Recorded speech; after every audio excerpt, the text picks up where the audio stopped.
Hello, lacrosse friends. Welcome to the 2019 Baggataway Cup here at Percival Molson Stadium at McGill University. I'm Stephen Stamp, joined by Chris Maderi, and we are pleased to be bringing you semifinal action here on Saturday. The Trent Excalibur, who had an 11-5 win yesterday over the Guelph Griffins, will be facing the West #1 seed, the undefeated Brock Badgers, who are looking to finally get back on top of the mountain. They used to win the Baggataway Cup all the time. They have not won it for a while now, and they've lost the last three. Well, they haven't won the last 3 years, with McGill, with Western winning all of those, including the last 2 championship wins over Brock in the finals. I know, I just talked for a long time, and then I just turned and looked at you. Yeah, that's right. That's my understanding, too. I'm pretty excited for the games today. We got some perfect weather. Mm-hmm. Nice and sunny. The snow's gone. Yeah, the teams are looking pretty fired up here.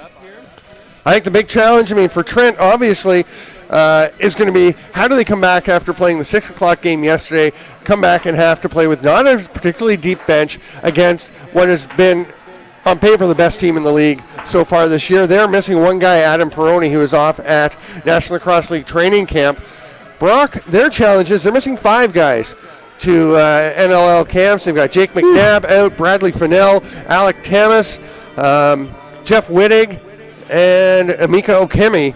And now they will get 2 of those guys back tomorrow if they're able to make the final. Alec Tamas and Bradley Fennell will be back, but they've got some work to do here today first. Certainly.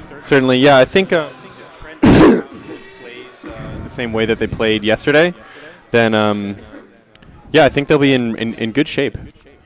All right, and sorry about the cough there, folks.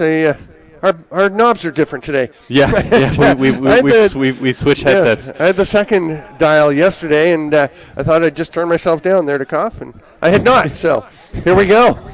Trent has first possession. That'll be key. They're going to need to slow the game down a little bit. We said they played last night. Not too challenged in their game against Guelph, but still, they played the game last night. They're going to need to try and be efficient today. Yeah, we'll see if their offense works well against the Brock defensive package. We definitely saw yesterday was working well against Guelph. Yeah, we talked yesterday. Trent has 6 East Division All-Canadians and 2 honorable mentions. Brock has 4 West All-Canadians and a couple of honorable mentions. None of those players are the NLL guys who are missing. So It is, those are good players that are gone, but Brock's got their key guys. Here's Trent working to get their first chance. A little pass, doesn't quite connect. It's a little too spicy for Adam Kitchen. As good work, Garrett Eddy being checked. He was a key yesterday. Had 3 goals for Trent, 2 on the dodge. He is I think he will be the X factor. If Trent's going to succeed here, they need him to have a big game. He was a dominant player a couple of years ago when he was dodging from the midfield. I think that makes a big difference for him. He's played some attack, and I think he's more dangerous from the midfield because he's always a threat. Yeah, absolutely. He's always there. He's always kind of probing for the next goal, for the next look. Curtis Woodland, who played in the summer in Senior B. He's a Laura Mohawk. He was the top scorer at the Founders Cup Junior B Championship a couple of years ago. And boy, his game translates so well to the field because he's just a big, strong guy who can rip the ball. There's a cut into the middle of the first goal. That one's going to be scored by Grayson Houghton. And that was Campbell Parker on the assist. Parker had a huge Baggataway last year. Or was it the year before? They all kind of blur after a while. But he has been an all Baggataway team member in the past. He always stands out with those big royal blue tights. Yeah, that's it. Most of the players are wearing some leg covering today. See a few that are not. We talked about it yesterday. It's a tough guy thing to an extent. Some players are just more comfortable without them, but I'd be wearing them. I like being warm and comfortable when I'm playing. Curtis Conley zips in and picks that ball up. We're using the white balls today with the snow gone from the field. Yesterday we did go to the orange. Here's Conley. He set up a big goal for Trent yesterday. He's going to peel out, hand it off to Curtis Romanchuk. Romanchuk, the honorable mention All-Canadian, who was spectacular yesterday. Mm-hmm. And eventually he's able to get the ball, hand it off. That's Cheeto Andrioli taking the pass. He's going to slow things down, get the full attack out. They've got one more sub to make. Actually, a little discussion amongst the Trent players about who was going where, and Nick Tchaikovsky now steps out. The all-around superstar, Nick Tchaikovsky, 5-time All-Canadian, 3 with Nipissing and then 2 last year and this year with Trent, where he's at Teachers College. That's quite a portfolio. It really is. And I tend to think he's the best all-around player in the league, and probably has been for a while. And they're fortunate to have him. New England Black Wolves not having him at a camp this weekend, so big break for Trent. I'm sure they'd love to have Adam Perrone because he makes a big difference as a two-way midi as well. Pass up top, and the spin by Eddie. Ducks underneath.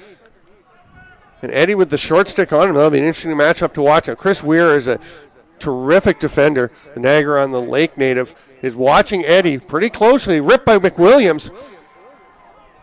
He's an All-Canadian, and he hits the goalie. He's going to get a flag for it. McWilliams is arguing, but it was after the pass. It's just a poor decision. McWilliams, he's gritty. I really like the grit, but he just did a little too much there. I think it was a little bit late, but that's up to the referee's judgment. It's a penalty by the rules, by the letter of the rule book. Is it? Clearly. You don't think so? Hitting him late? I don't know if he was that late.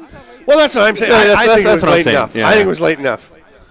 So Brock to the man up. They are deadly at it. Here's Houghton, who scored the first goal. Down low to Leclerc. And back up top, and just like that, Curtis Woodland rips it home, taking the pass from Leclerc. Yeah, Trent running a zone package there. We'll see if they stick with that for the rest of the game. I don't know if they've worked on another man down strategy. Yeah, I mean, Mark Farthing and his coaching staff are a pretty solid group, and they tend to prepare well. We'll see how they adjust. I mean, you always have to make adjustments against Brock. Yeah. And the thing is, you know what Brock does coming in. I mean, you watch the tape, you can see what they do, but there are little idiosyncrasies and tweaks that they make on a game-by-game basis. Yeah. I mean, it's what makes good teams great. Is really those the subtle changes. Scrum for the face-off. Johnny Lynch reaches in, comes up with it. Romanchuk. Really nice ground ball work there. Yeah, he's having a great tournament. I mean, boy, if he keeps playing like this and Trent's able to get through this game, I would give him serious consideration for the all-tournament LSM. I mean, I think he's been terrific. I guess he's actually Lynch is playing. Is Lynch playing the LSM? No, Romanchuk's the LSM. Yeah. So. Yeah, and Romanchuk's, it looks like he's using one of the smaller long sticks. Looks like a 5-foot rather than the 6, which some people opt for. A little more control because he does handle the ball a lot. Yeah, he does. They've had a string of pretty solid LSMs. I mean, Johnny Leclerc was playing that role for them, and he was very good. I think LSM's going to have such an impact. We talked about it yesterday on the game. And you look at Brock, and they've got, they'll run either Latrell Harris or Adam Kirchmeier out of that spot. It's just, it's hard to get much better than that duo. Yeah, it's true. Latrell Harris, not an All-Canadian this year, and that was really just a position thing. I think you can only nominate so many people in so many positions, but he is, without a doubt, one of the best players in this league. He's got the ball right now. He actually played for Canada last year at the World Lacrosse Championships in Israel. Helped them win a silver medal. He was playing short stick midi. Okay. Playing short stick D midi with, which was a bit of a surprise, but boy, he could move up the field too. He's so fast. Yeah. And such a smart player. And here he is looking for a trail check. Great job to protect the ball there. Nice work by Tchaikovsky. We got a slash coming to Harris now. Yeah, I think that came off the trail check. Yeah. See, I thought that was a pretty good check. I don't know. I think it might have been a little bit in the back, but it's... Oh, come on. I don't know. You thought the hit on the goalie's okay and the little gentle trail check is no good? Canadians love protecting your keeper, but it was a fair check. Protect the keeper. If it hadn't been a goalie, it wouldn't have been a penalty, I don't think. That's kind of the point. Here's a chance for Tchaikovsky. Nice save. I don't know. He came out of the crease on his own volition. He knows what's at stake. Simon Bellamy, who has been flattened earlier with a vicious post-pass check. And now makes a big save here on the man down. And Brock has killed the penalty. Up to McWilliams. He'll let it rip. Scores low, 5-hole. McWilliams so dangerous when he's got a bit of time and space. He doesn't need much. Yeah, I mean, I think the D midi there had a little stumble, and as you said, only one spare second, and it was all he needed. Yeah. Buries it low and away. It's interesting when you watch McWilliams. He's got that knack. He's not the quickest guy, but he just has a knack for finding the soft spot in a defense, and then the ball's in and out of the stick in a flash.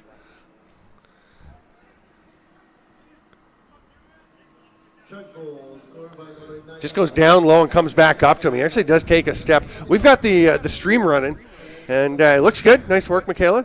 And Michaela, our camera person. And so we're going to see a little bit of a replay about 20 seconds after. Yeah, and that's you right. can just see McWilliams pushing it down low, ball popping back up, and obviously a little, as you said, but a little half step late, anyone getting to him. So we've got a 2-1 Brock game, but Trent is on the board, but here comes Brock pushing. Hard ripping, it's in. Oh, I think Dylan Monroe might want that one back, but boy, Sam Leclerc's a sniper. Yeah, he's fired up after that goal. That was it's about as quick as you can score off the face-off. Yeah. Leclerc, who won a gold medal with Canada at the World Junior Lacrosse Championship in Mississauga in the summer.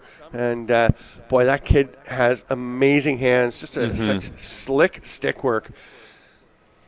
He's got the hard rip like that. He's also quite adept at a bit of a decoy and kind of throwing a change up with some. I mean, he can do a lot of things with the ball.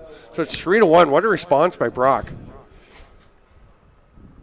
Yeah, when you're playing against players that versatile too, it's kind of like the worst nightmare for a defender because you don't know what to do. Yeah, and it's tricky, and we'll see as the game goes on. I mean, for the defense, having so many weapons on the Brock offense that you have to be constantly moving, constantly adjusting, you can get pretty tuckered. Yeah, and, yeah, absolutely. That and it's not even so much the speed or the consistency that goes; it's the first step. The quickness that sometimes you lose a little bit because it's a combination of mental fatigue and physical fatigue. And there's a great strip by Brock getting away from Romanchuk, who's trying to fight to get it back, and it's actually going to be Andrioli coming away with the ball. Takes a pretty big swat there from Josh DeLauro, the Whitby native. And Jaden Sample will slow things down, get the full offensive set out. Garrett Eddy with the ball high. He loves to initiate his dodges from up top. Yeah, it looks like they're setting up for another one of those. Yeah, he's going to head over to the far wing, which is his place. And, they're totally isolating for him now. They do have McWilliams down low on that side. Everyone else just spreading out. Now they go back up and kind of reset. Because what they've been doing generally is bringing guys down under like the 30-yard line and totally setting up. But here he goes on his own, and then he pops it back out to Gus Salinas. Salinas immediately giving the ball up to Andrioli. Yeah. There's a shot by Andrioli, turned aside. Salinas getting after it, but good race for the ground ball. What hustle. Who's that coming up? Was that Bodie Shields coming up with it? Or sorry, no, that was McGregor Allen getting the ball. The honorable mention All-Canadian D. Out of Ilderton, sorry. I don't think there are many All-Canadians from Ilderton. No. We're going to have a timeout with 3:14 to go here in the first quarter. It's 3-1 Brock over Trent in the first Baggataway Cup 2019 semifinal. I'm Stephen Stamp with Chris Mederi. And so far, kind of what you'd expect. Yeah. Nice start to the game. Both teams seem fired up. I hope we see some more goals. I mean, it's just been it's felt like rapid fire so far here. Yeah. I think the big thing for Trent, you asked what I think the key is, I think is not, as I said, letting Brock get away, not letting them go on runs. Yeah. And it's just I think too big of a hole to climb out of if you get behind it when you played last night. Yeah. Now if you're behind a bit and then you get on a run and you can get some momentum, that can be okay. And I think if Trent stays with them, they can definitely compete throughout the game, but it's going to be difficult in the second half, and using energy to climb out of a hole will be tough. Absolutely, yeah. You don't want to. I think that if Trent gets down by 4 goals or more, then that's going to be very, very difficult to come back. Yeah. Yeah, I mean, what you see so many times, right, is a team gets down by by a handful of goals like that, fight their way back, even it up, can't get ahead, and then the other team just responds, and the energy has just been sucked out of the team. We'll see, though. Trent's a resilient bunch. They are gamers. They will absolutely fight to the end. And they have the, not the secret weapon, the X Factor, Nick Tchaikovsky, I think, is he can change a lot of things. To me, another key for them is can they get him some rest during the game, because he's one of the best O-middies in the league. He's also one of the best D-middies in the league. Yeah. And as a result, especially with Adam Peroni not here, that's one more role player that's not available, or one more player playing a big role that's not available. It's easy to just trot Tchaikovsky out and let him play 45, 50 minutes in the game, and that doesn't always leave him with enough in the tank in the fourth quarter. So he's off right now, which is, I think, a pretty smart play. Get him some rest. Mark Farthing, pretty sharp over on the sideline. We'll see how it plays out. Both teams running an open offense, kind of a 3-3. Woodland will hand it off to the far side. And Cree Blakely of the Oakville Titans making his way down. Blakely, like so many players that come and play for this team from St. Catharines, they love to stay home. There's a lot of Badger pride in the region. Here's Blakely. Stall warning was on momentarily. Blakely pushes it down deep. Warning comes off. There's Looks Campbell. Like setting up for a wing or dodge from X. Campbell Parker. With the favorable matchup here. Oh, almost fed one through. That's picked up by Woodland. It went well wide and actually pinged off of Johnny Lynch. And out of play on the far side. Blakely with the long pole watching him now as Riley Campbell comes to match up. We'll see who they leave the short sticks on. Ooh, they've got Sam LeClaire on a shorty. I don't like that one for Trent. Doesn't matter, though, as Woodland's going to put the ball in before it can ever get to LeClaire. Great underhand rip. Just finds a hole. It's 4-1. Yeah, really nice patience there. Didn't force anything and just waited for the open man to come open, and the feed was there. He had time to shoot. Brock's looking very strong. They're so solid. I talked to head coach Tim Louie before the game and said, having a nice season. And he said, yeah, so far so good. So, this is where it all really counts, right? I said, yeah. It's true. I said, so why do you think you've been so strong? He said, well, we've got good attack. We've got good defense. The middies are really strong. Good goaltending. We've got good face-off guys. Well, there you go. We've got 4 All-Canadians, 2 honorable mentions, right? And a long history of playing lacrosse here. And So, Seb Baudouin, the face-off guy, wearing number 22, heading off the field, does a great job. And his brother, Nico, was a star player here, a strong face-off guy as well for Brock, and now is with the coaching staff. They have they have guys who come back. Tim Louis' assistants are Jordan Sharon, Brady Lawrence, Justin Pitchell, and Nico Baudouin. It's a Trent timeout here. There you go. They're going to try and set things up, get back within 2. It'd be really critical, I think. We talked about not letting Brock get too far ahead. I think an early response would be really crucial. The Trent coaching staff, Mark Farthing, as we mentioned, the head coach, Matt Evans, Matt Riel, Eric Grice, Josh Wasson, and Pete Rennie assisting. Could have sworn I saw Dylan Hutchison on the bench yesterday as well. Maybe he's just along helping out a bit. Yeah, maybe. So that was Tchaikovsky on the shot there off the face-off, and Trent's coach Mark Farthing calling the timeout for maybe one last possession shot before the end of the first quarter. That'll be interesting to see. I mean, it looks like they've got 58 seconds up on the clock. So, do you wait and take that one last shot, or do you go ahead and take an opening when there is one? I think they're going to set up for one shot. I think they're probably going to set up for one shot. I think if we saw kind of a mishap from the Brock defense, as we saw from the goal earlier, someone had a little stumble, they'll probably take that shot. Right.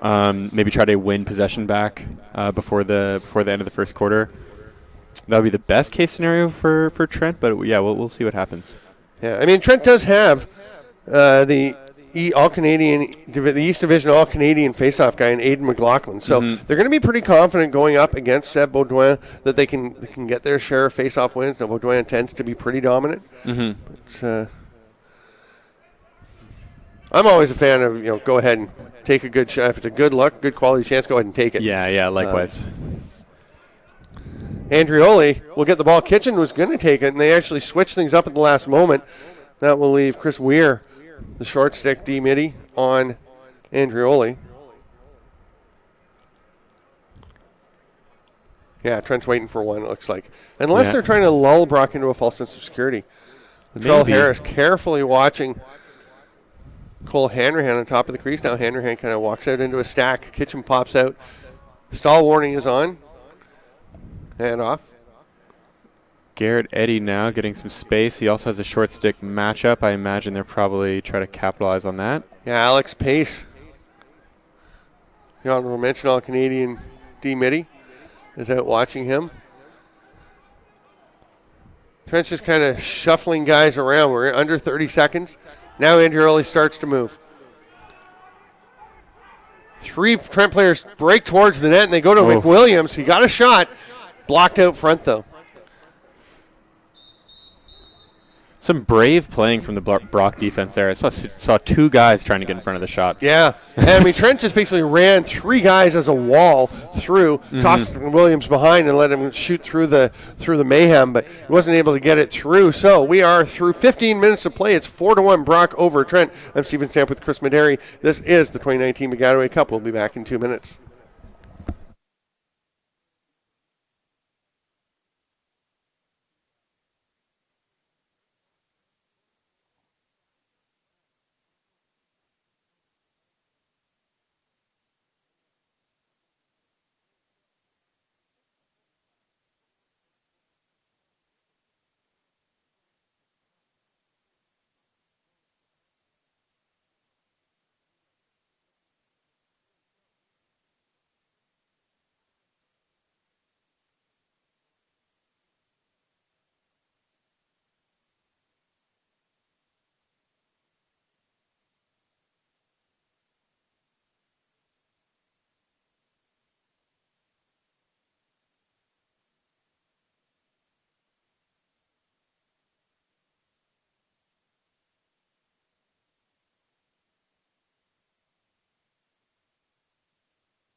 Welcome back to the Cross Friends to the 2019 Baggataway Cup semifinal number 1.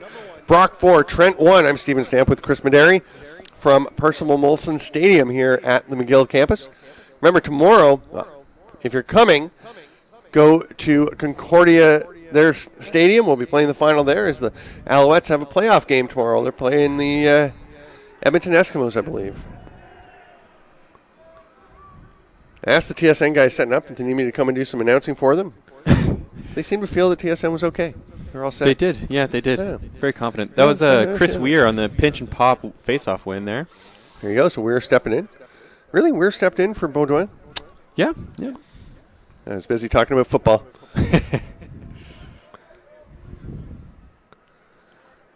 Well, this set shows you just how deep Brock is. As there's Connor Brown, number 27 in the top, who can be an absolute beast, and he's stepped in. He's not even playing all the time. Just they can just rotate players through. Great job knocking the Brock defense forward down, but unfortunately for Connor Laird, he couldn't get the ball. A vicious slide, though. Yeah. That's exactly what defensive coaches want to see. As the legendary Fred Shiro used to say about hockey, he said, take the shortest route to the puck carrier and arrive in ill humor. Same thing, just stub in ball for puck and you're all set. Yeah. Campbell Parker with the reset. Curtis Conley picking him up. Leclerc gets it across to Nate Braniff, and the referee had to kind of duck out of the way for that pass to come through. Yeah, these refs have to have their heads on a swivel. You know, Yeah. It's a fast sport. You don't want to be caught in the wrong place. That pass goes awry. Latrell Harris is going to tap it ahead. Boy, what an advantage for the long pole to be able to just, Harris also got perfect body position and blocked his man out, but you have such an edge being able to reach out with that stick that's you do. A foot and a half longer.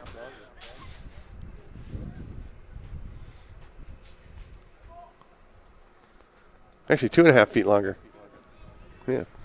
Sam Leclerc behind the net. He actually walked up to the stadium with his folks this morning. Ran into them outside the hotel. Had a nice chat. They're pretty stoked about this game. As they should be. They should be, yeah. Parker taking his time. Brock really slowing things down a little here. Interesting, because there's a reason why both teams would kind of want that. Trent, as we said, played last night. They probably don't mind slowing things down a little. It seems like that's their pace. That's their that's the way they like to play. But it seems to me it would give Trent some chance to rest. But for Brock, you're ahead by 3 goals. Why are you in a rush? Yeah. So both teams with a sense that might be the way to go. Pass ahead to Romanchuk. Almost got it through. Just tipped. Adam Kirchmeier, the 4-time All-Canadian, just gets his stick on it. Ball will go back to Trent, but that would have been a glorious scoring chance for Adam Kitchen. But Tchaikovsky on the restart rips it home, running in from the bench, cutting to the alley, and what a pass by Kitchen. Just lead him perfectly. Yeah, they really needed that one. That came at the right time for Trent there. Now the key, of course, is to try and build on that, keep things rolling a little bit.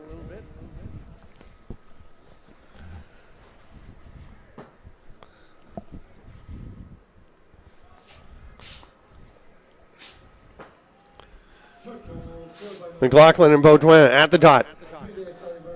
The battle of all Canadians recommences. And I think, McLaughlin went a little early.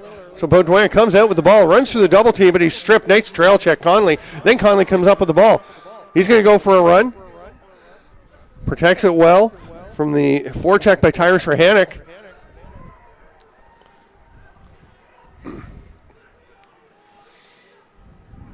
Trent's going to slow things down while I get the full offense out. Now Tchaikovsky over to Garrett Eddy.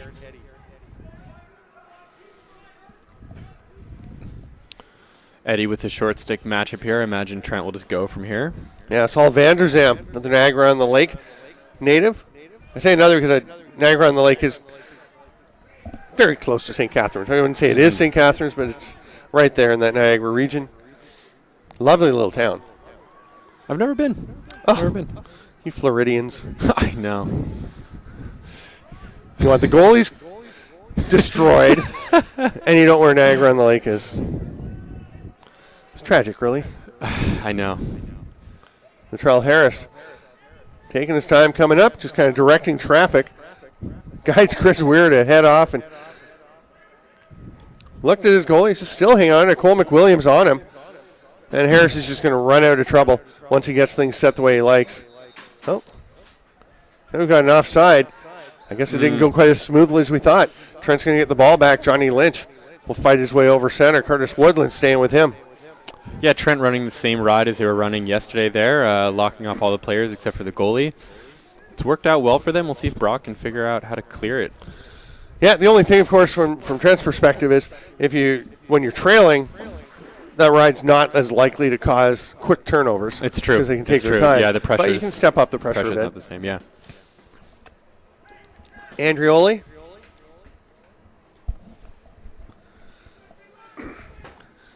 To middle, lobs it back across to the far side. Eddie had to take on one hop. Gets through a check.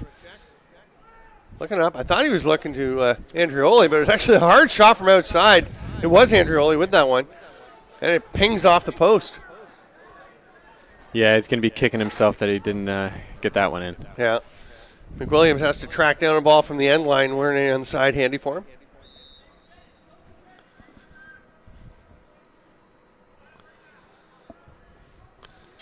Eddie switches hands for a moment. And he is just... Ooh. Oh. And Alex Pace does not like it. The Halifax native thought he had a perfect check, the strip and the recovery. And actually, Eddie is down on the field still. How do you like that one? That was a good hit. I thought so too. I thought, yeah. I don't want to...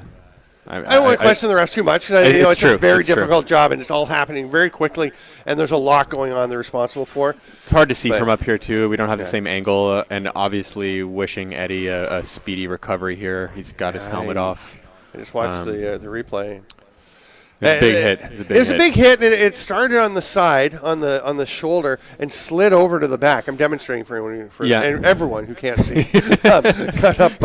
I'm just checking on Chris here, but got up onto the back and shoved him over. And I don't know if one of his knees went as he toppled, but that would be crushing for Trent, obviously. Absolutely, yeah. Eddie's been key for them throughout the season, and especially yesterday. Yesterday was huge. Yeah. I mean. It was like the Garrett Eddie of old, a couple of years ago when he was just dodging from the wing and shooting that cross-body shot on the run that he's so accurate with, and you just don't know as a goalie, you can't tell where that shot's going. And, I mean, he put one hip high yesterday, one down just almost off the post, right down the bottom corner. Yeah, really in the uncomfortable positions for for the keeper. Yeah, smart shooter, definitely. I imagine the penalty might have been. A cross check, something like that. Maybe he didn't have his hands together when he was hitting. Yeah. I don't know. Sometimes refs don't like that. It depends. Yep. Eddie is still down. So today, coming up 1 o'clock, we have the second semifinal. The Western Mustangs with a 12-5 win yesterday over Nipissing against the McGill team, the host club, and that should be fascinating. I was talking to Tim Murdoch, the head coach from McGill, before the game today, and he said, that's a big one for us. He said, they've lost to McGill. McGill's lost to Western the last 2 years, and Western's gone on and won the championship. The 2 times before that those teams met were obviously Baggataway Cup because they're in opposite divisions, and one was in 2015 and one was in 2012. That's right. And both times McGill beat Western and went on to win the championship. Yep.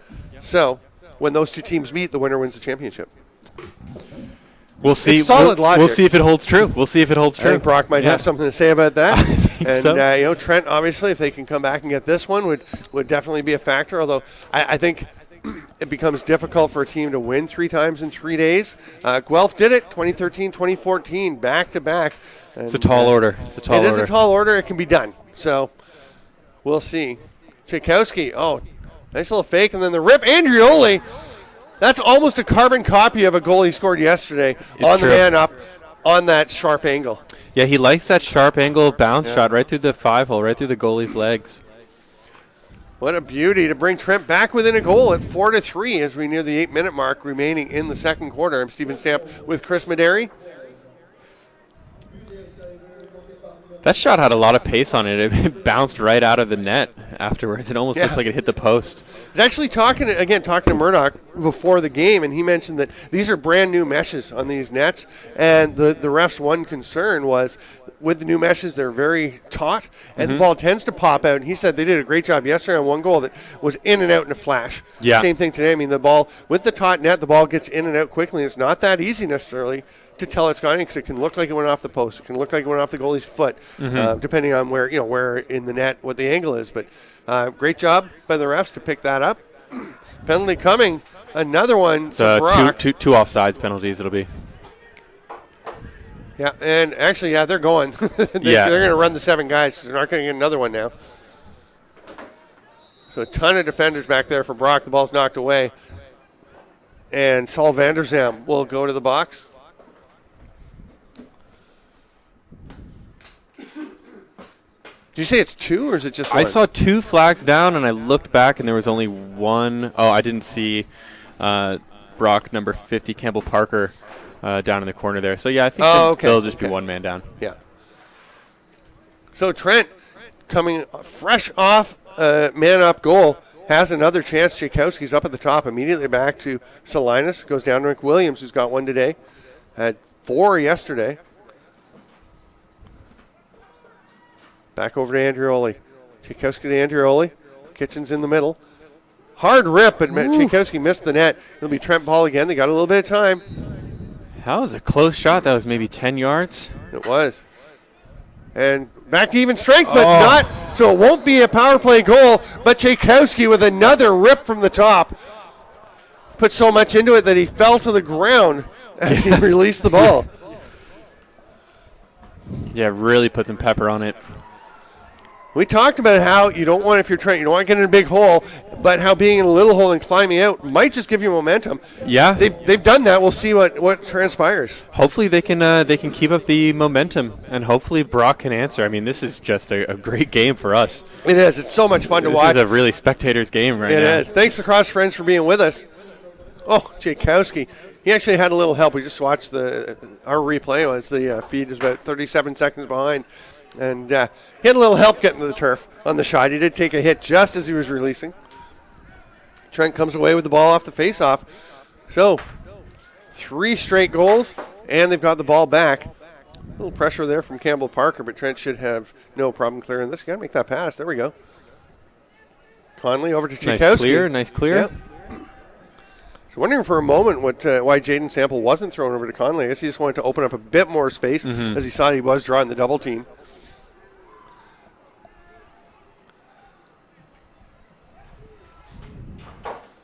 Andrioli just waiting. Trent slowing things down a little, making sure they're set up.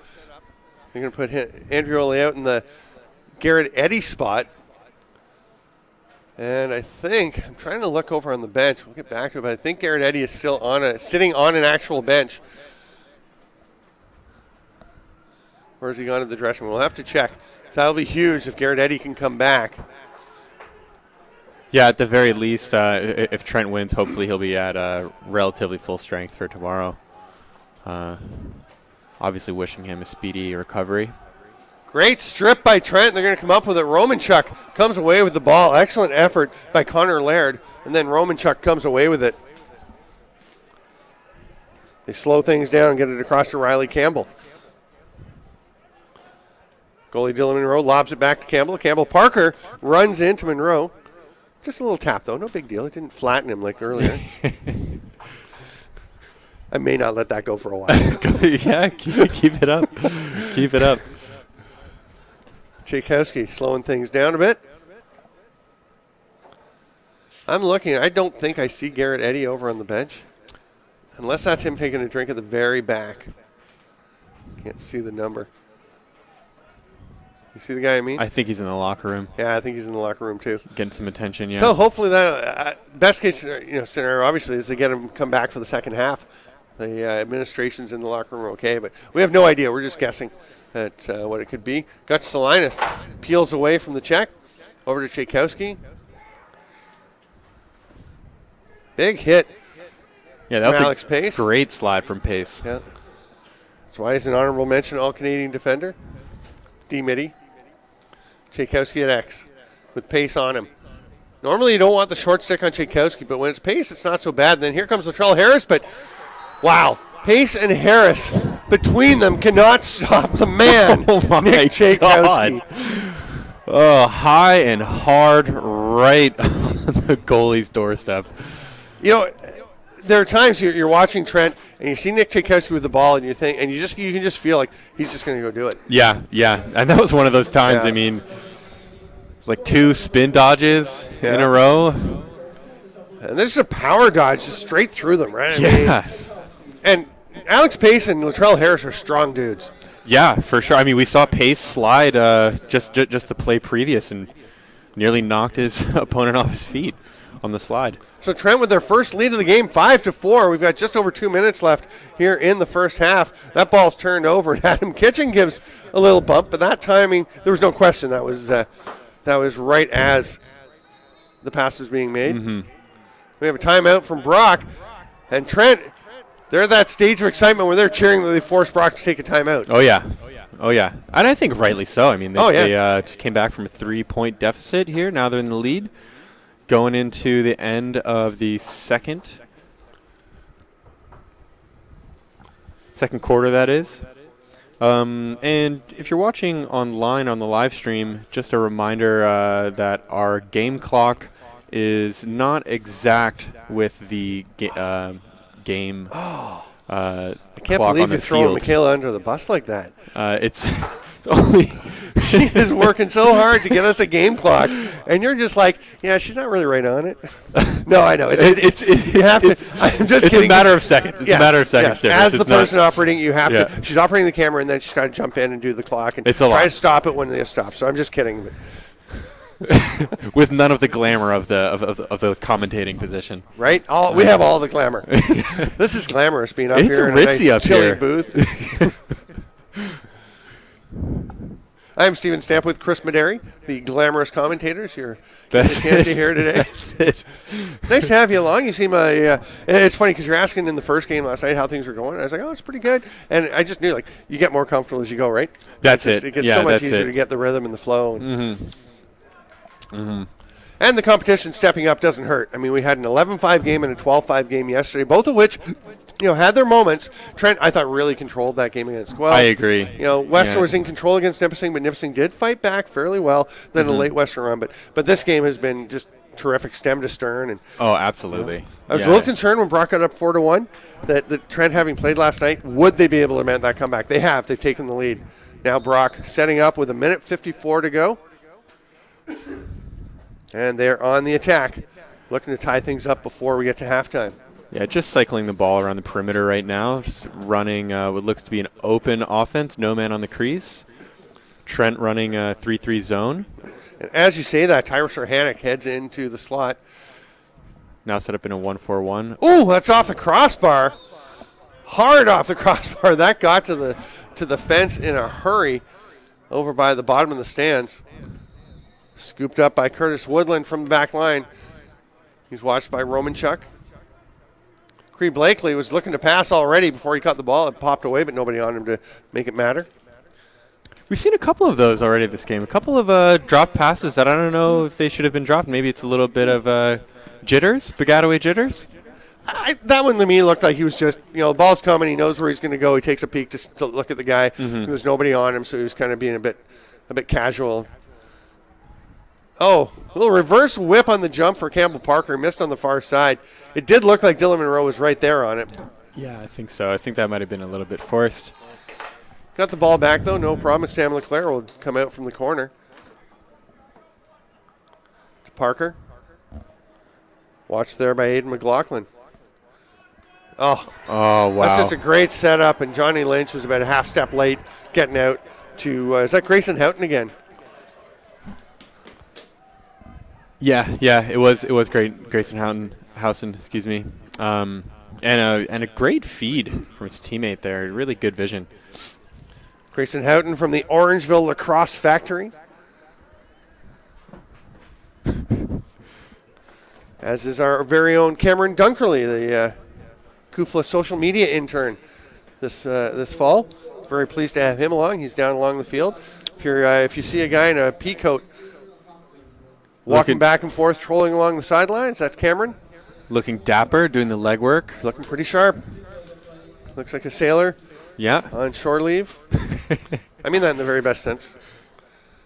No, he's doing a great job. Got the Instagram account going and helping with the Facebook. And, Yeah. also part of that Orangeville factory, and in particular the Orangeville goalie factory. Okay. Cameron, I didn't know that they're all factory made over there, the Orangeville players. Yeah, they just they have the assembly line going, and they turn out.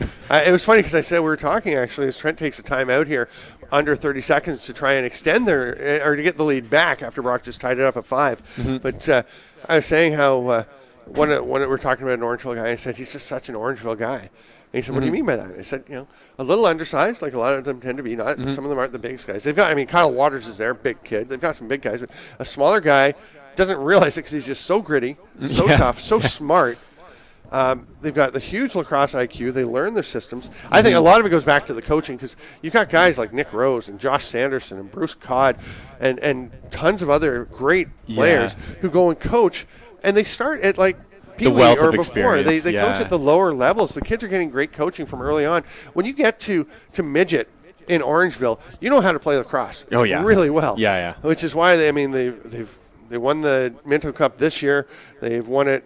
They won it again a couple years ago. They won back-to-back Founders Cups with Bruce Codd coaching. He's now coaching the Junior A's.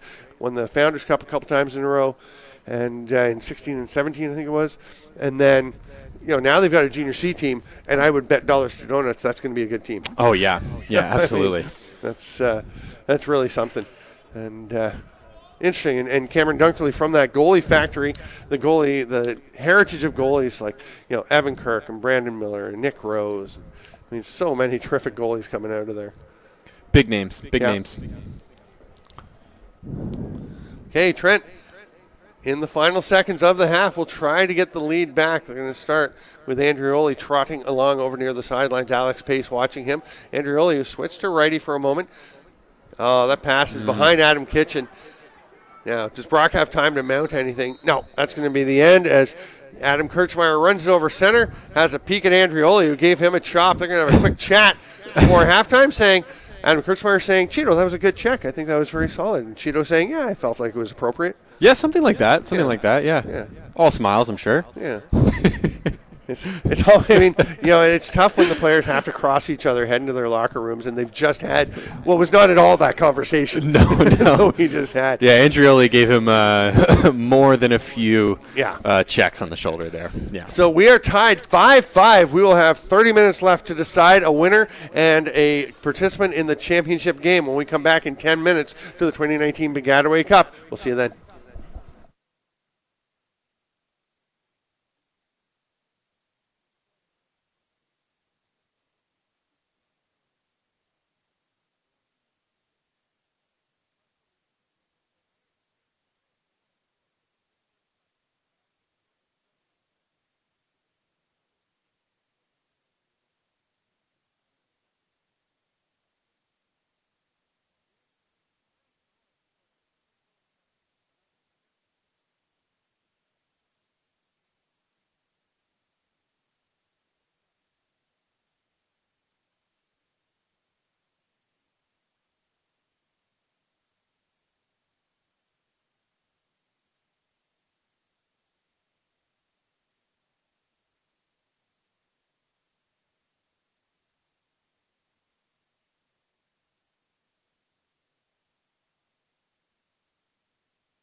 Welcome back, lacrosse friends, to the 2019 Baggataway Cup. Trent and Brock locked up at 5. What a battle we have. The winner will go on to the championship match tomorrow at noon at Concordia's Stadium. And the battle of the face-off dot has been fascinating. Nico Baudouin comes away with this one, getting the best of Aidan McLaughlin, but that's been a big factor. It's been going back and forth. And Campbell Parker will start with it for Brock. Yeah, it's a stark contrast on the face-off X from yesterday. Yeah, everything was muddled. Everything was battled. Woodland switching hands, get the shot off, but that one was well wide. Then Parker will start it up again. But whereas today there's been, with these two guys, a lot of clean wins. Parker over along the sideline. Curtis Conley on him. Grayson Houghton, who has a couple of goals for Brock, hands it off to Blakely. And they get Josh Rex involved, number 28, out for a bit of field time. Critical component here, Nick Tchaikovsky not on the field for Trent. They've been trying to rest him when they're playing defense. That puts a lot of pressure on their other defenders to step up. So far, doing a pretty good job keeping things all tied up. There's that run by Brock earlier. But since then, the Trent defense has really responded well. Woodland on the run. That one no problem for Dylan Monroe to scoop up. He'll step out of the crease. Wide open man, Jaden Sample. Going to stop just before center. He's got himself pinned. Uh-oh. Oh, that's a young player getting himself in an awkward situation, but he recovered very well to get that ball lobbed back to Riley Campbell. Yeah, that's really where you don't want to be as a clearing midfielder. And you watch guys do that in boxing, you just think, you'll see guys like step across center, and when there's the over and back in place in some leagues, and you're just like, why did you just do that? Yeah. What are you thinking? Sample. Nice job there to just make the quick pass to Andrioli, just hand it over. And Trent's going to take a timeout. I think Mark Farthing, just 2 minutes into the third quarter, is not enjoying something that he's seeing from his club. I think he wants to just maybe settle him down and get things rolling. Yeah, they were looking a little bit, I guess I would say, less than cohesive there. Seems like a lot of the players were on different pages. I think it's probably a strong timeout call. 2 minutes in, a little regroup, try to set something up for a quick goal. And, yeah, we have yet to hear word on Garrett Eddy. We saw that he had an injury last quarter. Hope that he can get back to full strength soon.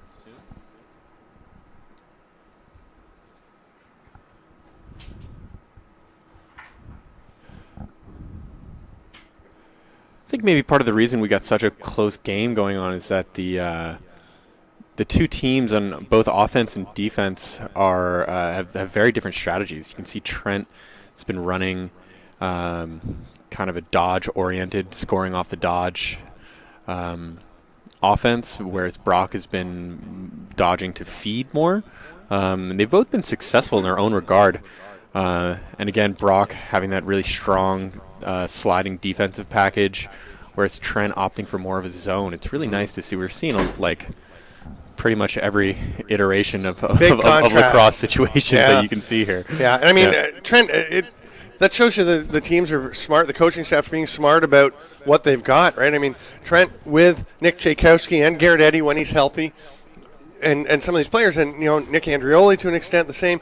These guys are guys who can score off the dodge, who can create their own chances off the dodge. Whereas Brock, they've got so many really solid shooters, so many strong catch and shoot guys, and such good feeders on the run that you play to that. Exactly. And being able to dodge and then feed is something that comes with experience as well. I mean, your players have to know where to be open. Andrioli heading to the net. He's going to shoot. Almost found one. That was a very sharp angle on his offside. I was amazed he tried it, but it wasn't far off. But I don't even know if it was a possibility to get past the goaltender and find the right angle. But low percentage. Low percentage. Daring. And they got the ball back, so works out to be an okay chance. Back to Andrioli, taking it from Salinas. Tchaikovsky on the far side. Again, slowing things down a little bit. Doesn't hurt Trent. Looking to set up a pick here. Andrioli circling well around to the far side. Alex Pace on him. Andrioli had a step. Pace almost seemed to stumble a bit, but recovered nicely. Andrioli will slow it back down. Kitchen inverts up top. Salinas coming out to be an outlet.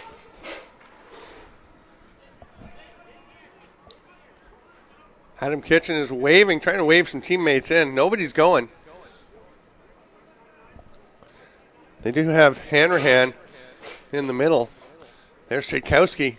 Oh, you can see how aware they are. Early slide now. Yeah, Harris was coming. Oh, that's a check in the back. Yeah. No question on that one. Latrell Harris is going to go. Has to avoid Adam Kitchen as he runs off to the penalty box. Yeah, I think. So they called it early before. Tchaikovsky lost the ball there because his helmet strap had become undone. Oh, okay. So that's why they blew the whistle with possession. Okay. Yeah. Yeah. Right there you go. So Trent on the man up, getting a chance to get back in the lead. There's Tchaikovsky. He's got 3, and he has been just deadly today. He wants more. He does. He wants more, you can see. Oh, nice feed in the middle. What a save, though. Wow. Oh, Adam Kitchen with a little twister was absolutely swallowed up. Just checking to see it's Simon Bellamy between the pipes.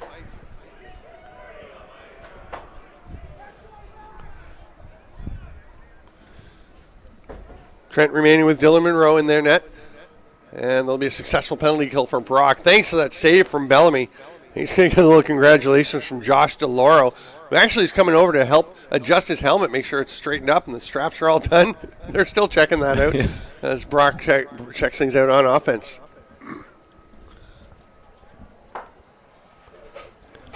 Connor Brown gets it across. Aiden Buis.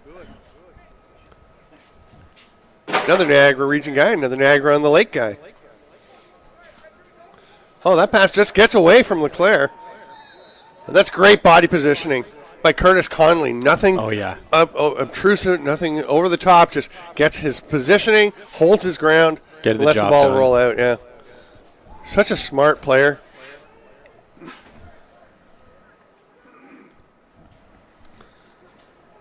Campbell Parker with the forecheck pressure, but well handled by Riley Campbell.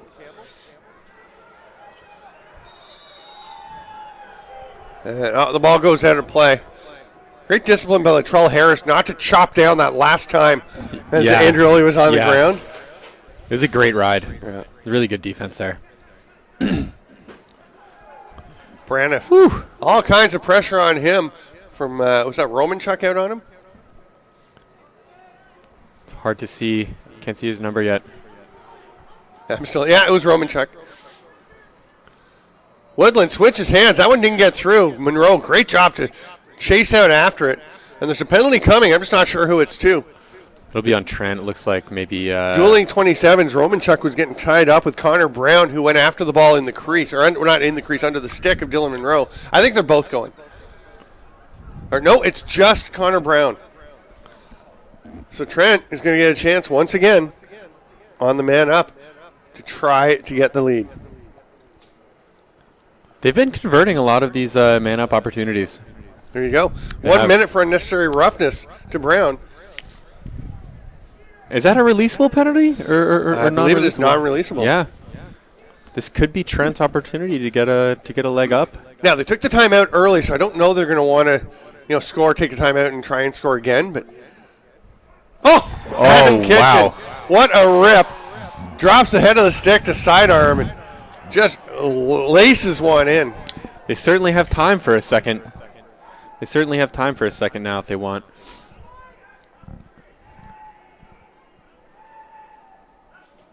Yeah, Adam Kitchen. High and hard, no hesitation. You love to see goals like that. Bringing the score to 6-5. Trent. We'll see if Brock can come up with a quick answer here, or if Trent can score another. And Kitchen, who led Trent with 19 goals in the regular season. Great face-off win by Baudouin. Immediate chance. That's off the crossbar. Hard shot by Josh Rex. Another penalty on the play here. We'll see who it's on. A lot of penalties coming here in the second half.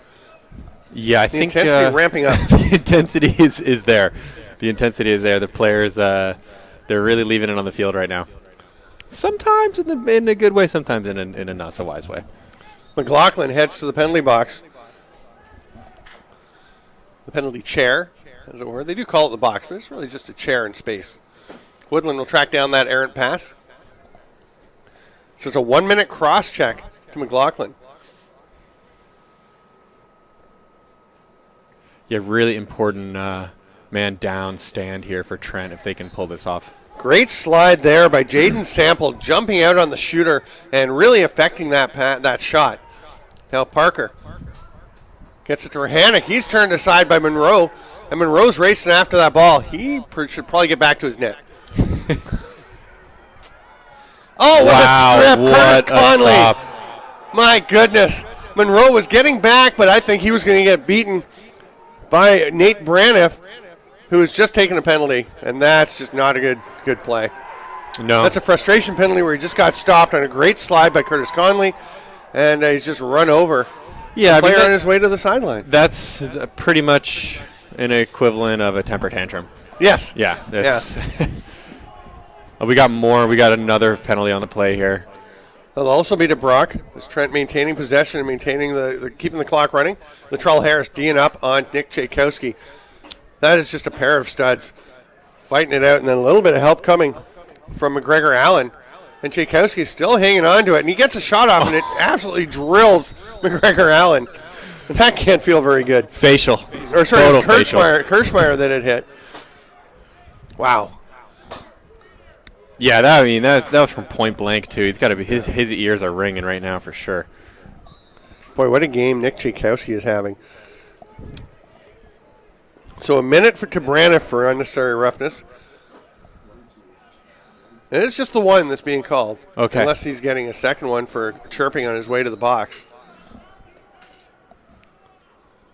So a chance for Trent to extend their lead. And I'll tell you, the longer this goes, the better Trent's looking, which is not what you'd expect from the team that played last night. But they look pretty fresh. They are. We'll see the fourth quarter, what it brings. Oh, Gutch Salinas fought through the checks, was able to get a shot off, but it didn't get anywhere. Scooped up by Alex Pacey's on the run. You were humming. You think that was a bit of a force? I think it was a little bit of a forced shot. Yeah, I mean, if you're taking a contested shot and you're man up, it's probably not the best opportunity. Yeah, I mean, the shot, like you said, in some circumstances, you're in there, it's not a bad take, but when it's just going to let that penalty release now. Yeah. Especially in Trent's situation, I think it might have been wiser to just hold on to the ball for a better look. Yeah, pull it out, give some of the guys a chance.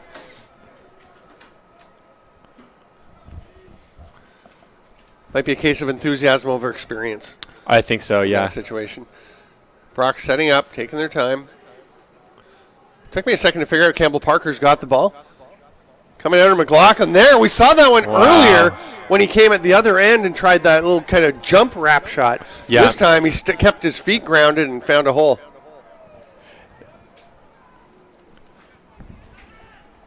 Yeah, it looks like Trent's keeper Dylan Monroe was caught a little off guard by that, because it did go stick side off stick high.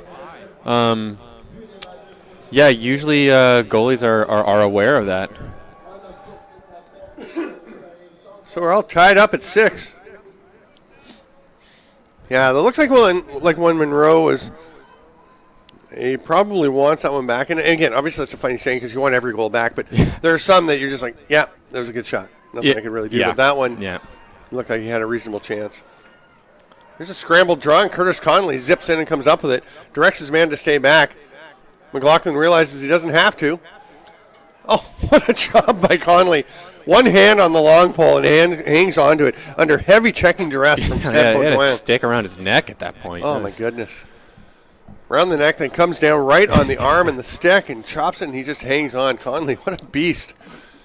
Andrioli takes it from Sample. Sample's going to hang on for a second.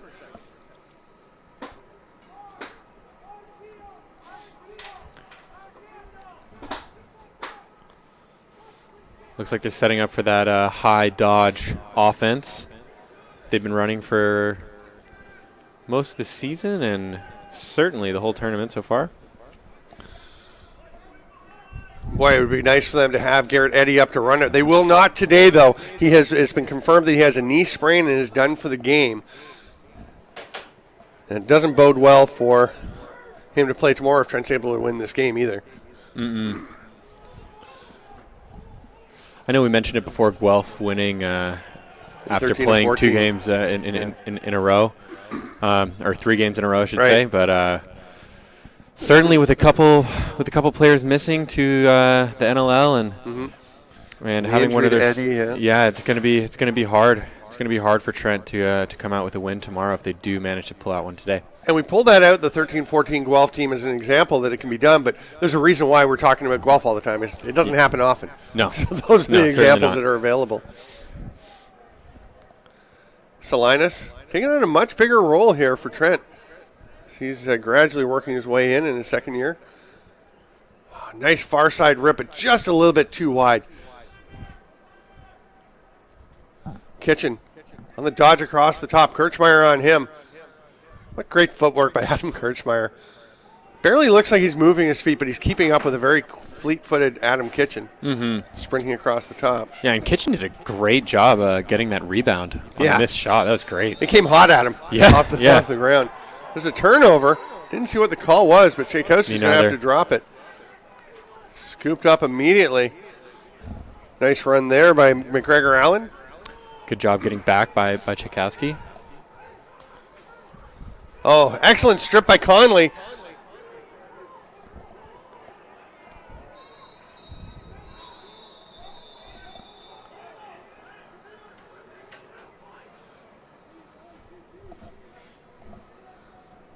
Stoppage of play here. Yeah, is it the end of the quarter or is it? Must be the end of the quarter, yeah. I mean, I say that now. We made a mistake yesterday. Yeah. Well, and the one yesterday was going into halftime, and they actually put 10 minutes up on the scoreboard. So, but yeah, definitely looks like everyone's gathering for the quarter end. So it was 5-5 after 30 minutes. It's 6-6 after 45. We haven't had a ton of goals in the third quarter. That's another great quarter of lacrosse. Yeah. 0-0 game. There you go. 0-0 game, as they say. We'll take a 3-minute break. We'll be back at the 2019 Baggataway Cup. I'm Steven Stamp with Chris Maderi. Make sure you come back and join us.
All right, welcome back. We're underway with 15 minutes to decide a contestant in the championship game.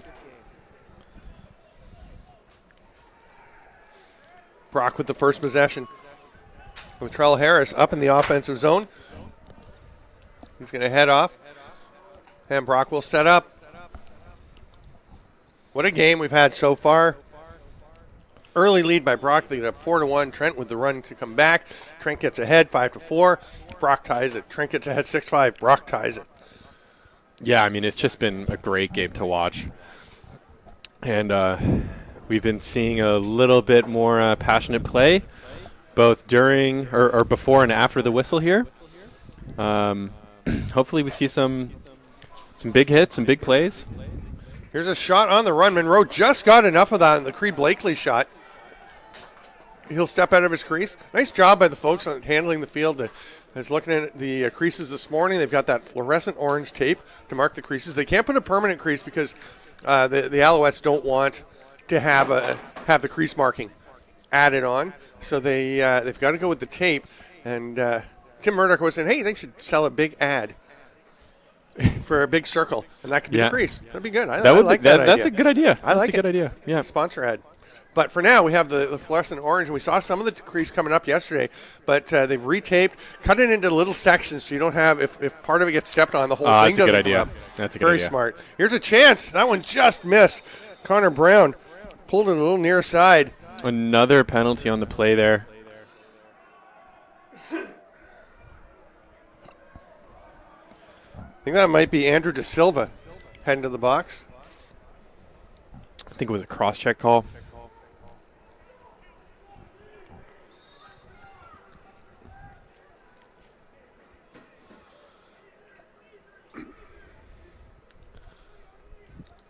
So Brock will try to take advantage. Boy, the special teams have been huge in this game. It is a very intense, very physical game. Players trying to get just up to that line and not go over it. There's a nice save by Monroe. He looked behind him. The ball was there. It actually popped out. Well, Campbell Parker went after it, knocked the ball loose, and now we've got a big scramble. Connolly trying to grab it. I think it's going to be Sam Leclerc. Yeah, Leclerc comes away with the ball. Great work from Brock on that play. I mean, two guys on the ball, one guy already getting out on the wing. It was really textbook ground ball work there. It's a brilliant slide by Nick Tchaikovsky, and then he comes away with the ball, and then he gets drilled in the chops by Curtis Woodland. And there's a Brock player on the field. Fast break underway here now. 5 on 5. Oh, it's passed. The pass is kind of thrown away, and here comes Brock the other direction. Should be back to even strength. Oh wow. Trent was actually offside. Trent is offside. We're still offside. No. There was an attackman back there. Yeah, I was missing the one guy who's kind of behind a pole for me here. It's funny because I think it was Jaden Sample who kind of went over center, then kind of scurried back, and then went again. And I thought it was like Brock earlier. Like, well, penalty's coming, might as well go have the extra guy. But it was McWilliams down in the corner that I was missing. So Trent setting up now for their offensive possession after two kind of squandered scoring opportunities from each team. Andrew Oley's going to slow things down a little bit.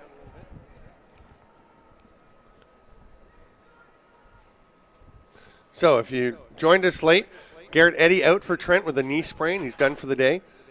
We certainly hope he'll be able to come back tomorrow if Trent is able to get onto that game. It doesn't sound promising, but you never know. We'll see how it goes. Right now, though, they're focused on doing it with who they've got. Gutch Salinas takes a check from Woodland, and yeah, that's a push with possession. Up on the top of the 2 and the 5. Andrioli, he's going to rip one. A bouncer just sneaks by. It did get past Bellamy. He took a couple big checks there. Yeah, that was could hear it from where we were standing up in the box here. Woodland sprints to the sideline and will go and sit in the penalty area. So Trent with another opportunity on the man up. They're able to kill the last penalty they took, the De Silva call. This is another crucial possession here for Trent. 1 minute again to the cross-checking penalty. Kirchmeier goes over the top, but McWilliams fights it off. Kitchen down to Andrioli. Back up top to McWilliams. Skip past Salinas to... Thought about it, he was going to Tchaikovsky. Good, that's a good idea. There you go. Williams twister pass. Kitchen's shot is blocked by Harris. Blocked. That's got to be a loose ball push. Maybe a play on call. Yeah, it did go to Trent. Yeah. It would have been just a possession foul also. And Tchaikovsky goes and gets it. They've still got the man up. Yeah. Just for a few more seconds. McWilliams scores. Able to score. Wow. That's 5-hole huge. from the top, and you can see Bellamy doing the John Cena. He's like, I didn't see it. Never saw it. Not actually sure if that was a power play goal or not, because the Woodland penalty was about to be released and may have been, but certainly it was still a 6-on-5 because he hadn't gotten back in the play. Yeah. What a game. Trent goes up 7-6. Yeah, I mean, you can't write a game more dramatic than this. I mean, this is fantastic. No. One thing Tim Murdoch said this morning when I was talking to him, he said, he asked who I think the favorite is. I said, you got to think Brock at this point. The way they've played, they've got so much depth. They have to be the favorite to win this tournament. And he said, but you know one thing? There's pressure when you're undefeated. He's had some McGill teams that went undefeated in the regular season, and we lost. I was on two of those teams. Yeah, we were undefeated and then rolled into the Baggataway Cup thinking we were hot stuff, and we learned that was not the case. There you go. McGill, of course, is undefeated this year as well. Yeah, that's right. That's right. He may have been speaking about himself as much as Brock. We'll see. Maybe. Humans are known to project from time to time. So, do we have both? No, it's just Brock for the penalty here, as there was a bit of a collision, and it'll be another power play for Trent. Nick Tchaikovsky will track down the ball. We'll just go scoop it up by the 50. Yeah, it looks like it was kind of a late hit from Sebastian Baudouin. Yeah, Baudouin goes off for a minute, and now do you take the timeout? I would say yes. Yeah, I would probably do it. They took the one early in the half. Remember, like 2 minutes in, so that would be it. If they take this one, and I think they're just going to let it roll because they scored so early. They may get a chance at least to possess and go down and try and push on this 1 minute unreleasable to try and get a second goal. But an 8-6 lead for Trent, and we talked about how would they be in the third and fourth quarter, and having played last night, and they looked absolutely fine. They're looking strong. Yeah, they're looking actually like they're just starting to hit their stride now. Even Nick Tchaikovsky out on the far wing on the faceoff because they're going to hope that Aiden McLaughlin can get this draw, and he's up against the backup guy, and he'll do it. Nice work, good effort by McGregor Allen from Brock, but he just couldn't compete there. And Baudouin, the faceoff guy, was in the penalty box, so Trent gets possession. The penalty's over. We're back to even strength, but they have a 2-goal lead and the ball. And I think they've done a great job of getting Nick Tchaikovsky some time on the bench to rest on the defensive end. That ball is swatted away. Surprised it wasn't a trip there. But the refs know. They're calling a great game, I think. Down there, yeah. They're calling a great game. It's a hard job. It's the worst job. It's impossible. Campbell Parker lobs it across.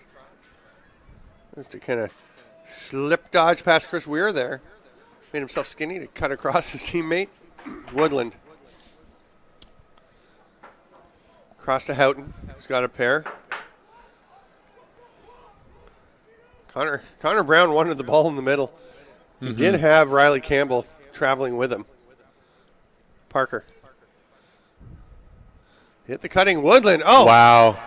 And that play was exactly how they drew it up. 100%. That was exactly. It wasn't even a hard shot, just a perfect placement.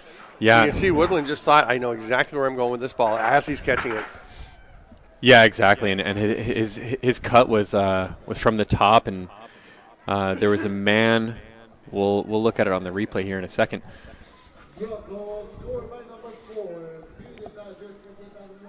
One of his teammates was able to pick his defender, so he was just wide open to receive the pass. Yeah, Sam Leclerc on the pick there.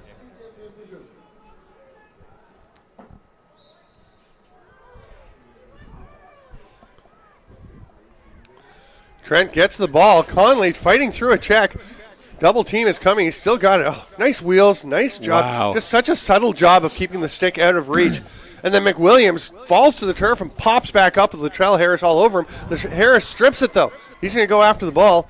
And then he gives Williams a little push. And I don't know how that little one-hand push to the back is not a violation.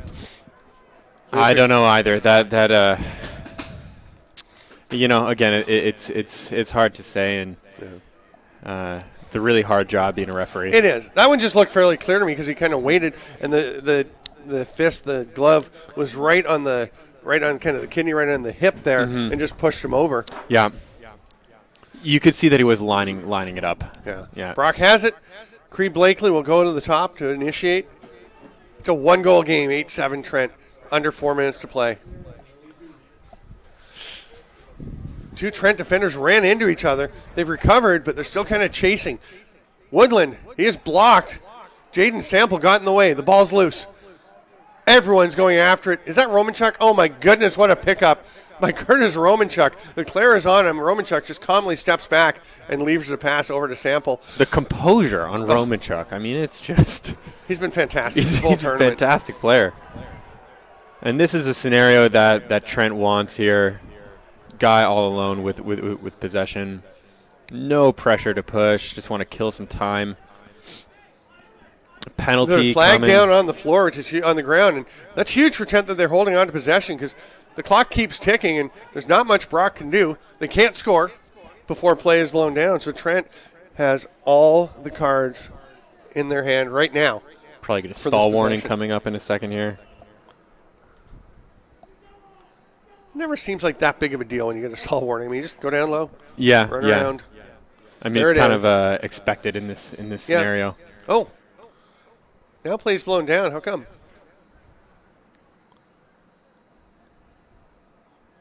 Are there two fouls?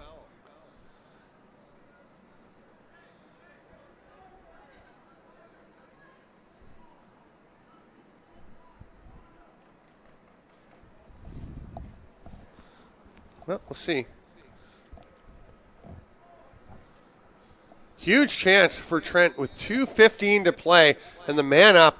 Immediate pressure from Kirchmeier. McWilliams very poised to pass it back to Salinas. Tchaikovsky's all alone up top. You just get the feeling that's where they're going to wind up going. There he is. Rips it. Oh, nice save. And that's going to be Brock possession. No Trent player in behind. Yeah, no one to back it up there. Yeah, Gus Salinas is complaining, but there was nobody close for Trent. That's just an error. When you've got your man up and you don't have somebody to back up, you've got to commit someone to that resource. Brock's going to take a timeout with 2 minutes to play here in the fourth quarter, 2 minutes or less. Woo! This is something. This is what they set it up for. About. Trent will gather around Mark Farthing and their coaching staff. Brock will gather around Doug Louie and their coaching staff, and they'll try and set it up. Brock, so many weapons, but Trent's defense has been great. And now, the beauty of the way that Farthing has handled his bench here with keeping Nick Tchaikovsky out for a lot of the defensive shifts has rested him up, saved some energy. I would assume, I'm like 97% sure Tchaikovsky's going to be out there now. Yeah, because he's such a great D-midi. And that gives you the chance. First of all, he plays good defense, makes it harder for Brock to score. Second of all, if you get the ball, he is terrific on the clear. You just cannot get the ball away from him or stop him. He can just run it out of trouble. Yeah, it's awesome. Now, whether Trent takes another shot in this game, if they can stop Brock from scoring, is highly debatable. I would think the chances are pretty low that they actually shoot. I would agree. I would agree with that. Yeah. I mean, it seems aside from McWilliams looking a little bit jittery after a couple hits, they're looking really composed down there, especially when the ball's at X.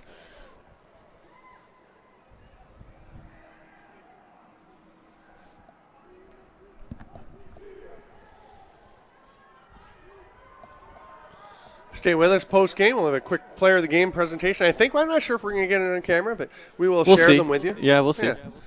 And then, 1 o'clock, McGill and Western, the rivalry match. Oh, yeah. The purple and the red. We've got a lot of alumni, a lot of McGill alumni starting to show up in the stadium here. I know they're all fired up. That's a classic rivalry. Less than 2 minutes to play.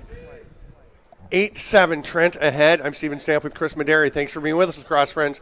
This is shaping up to be a dandy of a finish. Ball's going to start in the stick of Campbell Parker, the unsung hero.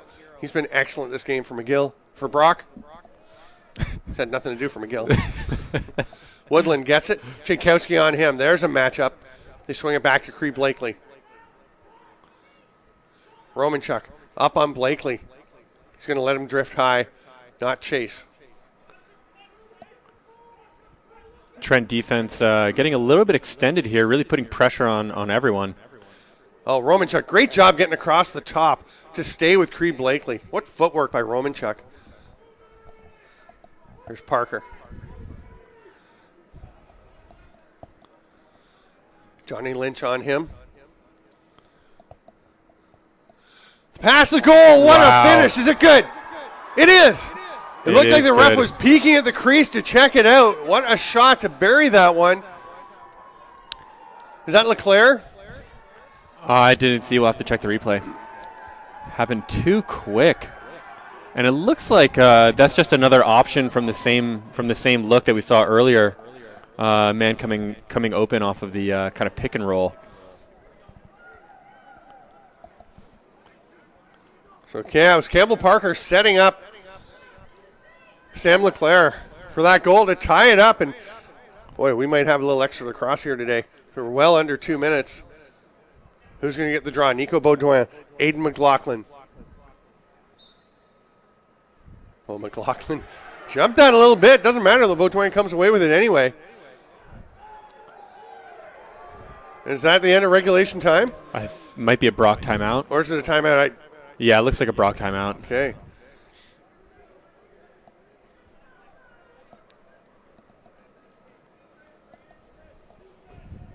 Just enough time for one last look.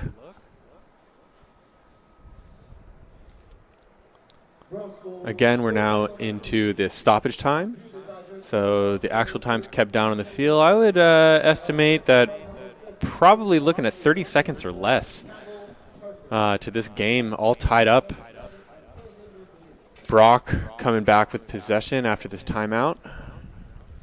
And they've been very good at converting goals from the settled scenario. They have. And, I mean, yeah, boy, that would be – you know, it's funny. We talked to Sam Kozakowski yesterday, the Guelph coach, and he was saying they had Brock early in the year. They were up on them late in the game, made a couple mistakes, and Brock capitalized and won that game by a single goal. Sounds like the same story right here. So similar. Now, can Trent get a stop?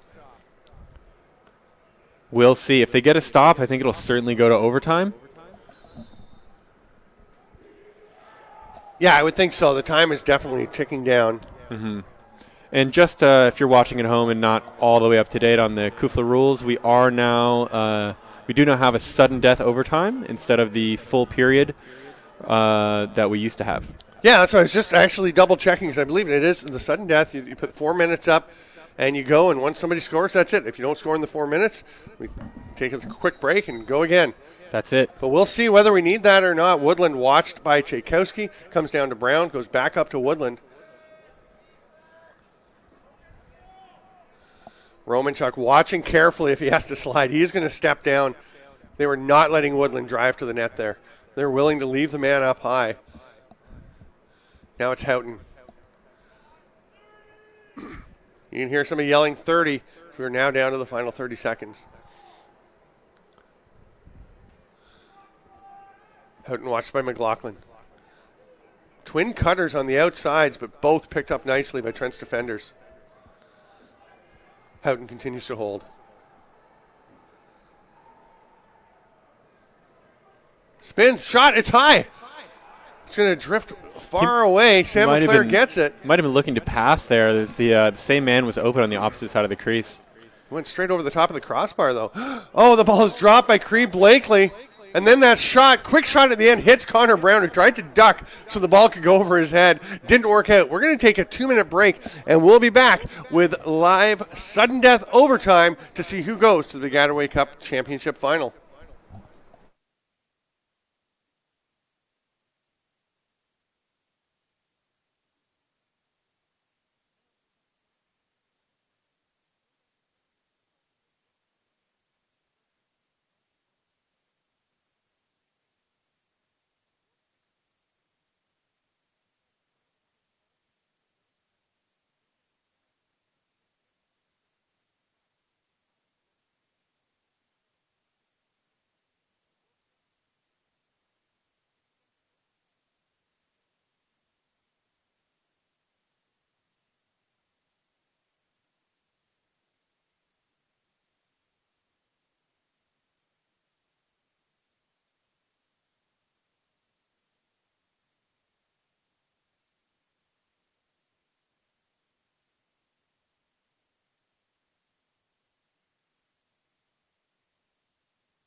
Hello, cross friends. Welcome back to the Baggataway Cup semifinal. Trent and Brock tied at 8. We're going to overtime. The first goal will win it and send their team to the championship game tomorrow at noon. Both teams with their ringer face-off men. Yeah, the two All-Canadians. The East All-Canadian, Aidan McLaughlin, 11 for Trent, 22 Baudouin for Brock. Baudouin had it, but Conley came in. It's Latrell Harris that gets it. Is that a timeout? Yes, Brock has taken a timeout. Latrell Harris threw the ball down to Sam LeClaire. Yeah, we mentioned it a few minutes ago that Brock's been doing really well from these settled offensive possessions, especially from the X. They're running this kind of pick and roll 1-4-1. Looking to feed from X, and it's gotten them, I would say, at least 4 goals this game. It's been very successful. And we have some snowflakes drifting lazily down into the stadium now. Yeah, it's quite pretty. Yeah. It's quite pretty. Not so icy as it was last night. The wind is just a slight. You can see the flags on the top of the goalpost, the football goalpost, just kind of drifting about. We have the teams for the next game here ready. I saw the McGill Club warming up on Forbes Field right behind us. If you go at the back of our booth on the back side of the stadium, you can see the Forbes Field right there. Mm-hmm. And McGill was up there warming up. I assume Western got up there and warmed up for a while. It will be the Mustangs in their purple and the McGill side in their white. But first, we have a red versus white battle to decide here. Brock has possession. Everyone out on the field gathered around their coaches. Now the coaches have returned to the sideline. The team will have a last cheer, and they will set up and try and go win this game. Trent looking for a stop so they can get a possession in the overtime. I'm Stephen Stamp with Chris Mederi. This is Baggataway Cup 2019. And boy, our next game's scheduled to start in 17 minutes. Yeah, we'll see if we have to wait. I imagine they'll probably start pretty quickly after this. Oh, I would think so. Yeah. Okay, Brock starts with it. They're up top. Cree Blakely has the ball. Watched there by Campbell. It's Woodland. Tchaikovsky staying on him. Gets a chance to rip. It's a little bit wide. Woo. Campbell Parker is backing up. It's a good opportunity. Yeah. Had a bit of space. Just couldn't find the spot. Parker spins.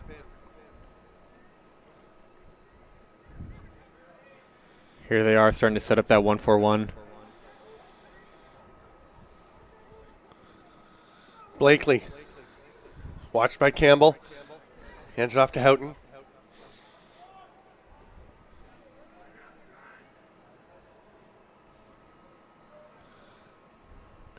Blakely up to Houghton. Playing some really smart lacrosse here. Yeah, Parker isolated over on the far side, wondering how they're going to start to move. And there's a shot by Woodland on his offhand, and Dylan Moreau had no trouble. Trent is fired up. They've got the ball back. Yeah, that was almost a pass. Just right to the goalie's stick. Yeah. Brock with the patient ride, just locking off everybody, and then Cheeto Andrioli comes back to help out. Lobs it ahead to Conley. The long pole's going. He set up a goal yesterday. Is he going to rip one? He does. He scores! He scores! Curtis Conley, the long pole overtime winner. Trent was the victim of an overtime winner by a pole by Tanner Balden early in the year against McGill. They are the recipients of long pole glory here at Percival Molson Stadium. Yeah, it almost looked like the Brock defense didn't believe that he was going to go for it. I mean, no one slid at all. Wow. And we wondered how much energy Trent would have towards the end of this game. Then they lose Garrett Eddy. How's that going to affect them? And it doesn't. They just come out and win in overtime. They are going to the championship. They were there a few years ago. Actually, when it was played at Brock, they played in the championship. They will look to go one step further and win it. But for now, they're just going to revel in a huge overtime win. Yeah, it's fantastic. And they really deserve it. They really fought hard the whole game. I mean, both teams did. But, yeah, it's really nice to see Trent win like that. And And one factor for Trent, you have to think about, we've talked about it is hard to win the 3 games in 3 days. It was tough for them. They played last night, the 6 o'clock game. They have to be back out here for the 11 o'clock game this morning, a tight turnaround. But now, they're done before 1 o'clock. They don't play for 23 more hours. Yeah. They're going to have time. I think they're going to be okay coming into the final. It should be. And Brock, they have slain the giant. I think Trent's going to feel very good about whether they face McGill or Western. And we will have that game for you in about 14 minutes. I'm Steven Stamp with Chris Mederi. We're going to go take a quick break, and we'll be back with the second semifinal of the Baggataway Cup 2019.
Hello, lacrosse friends. Welcome back to the 2019 Baggataway Cup.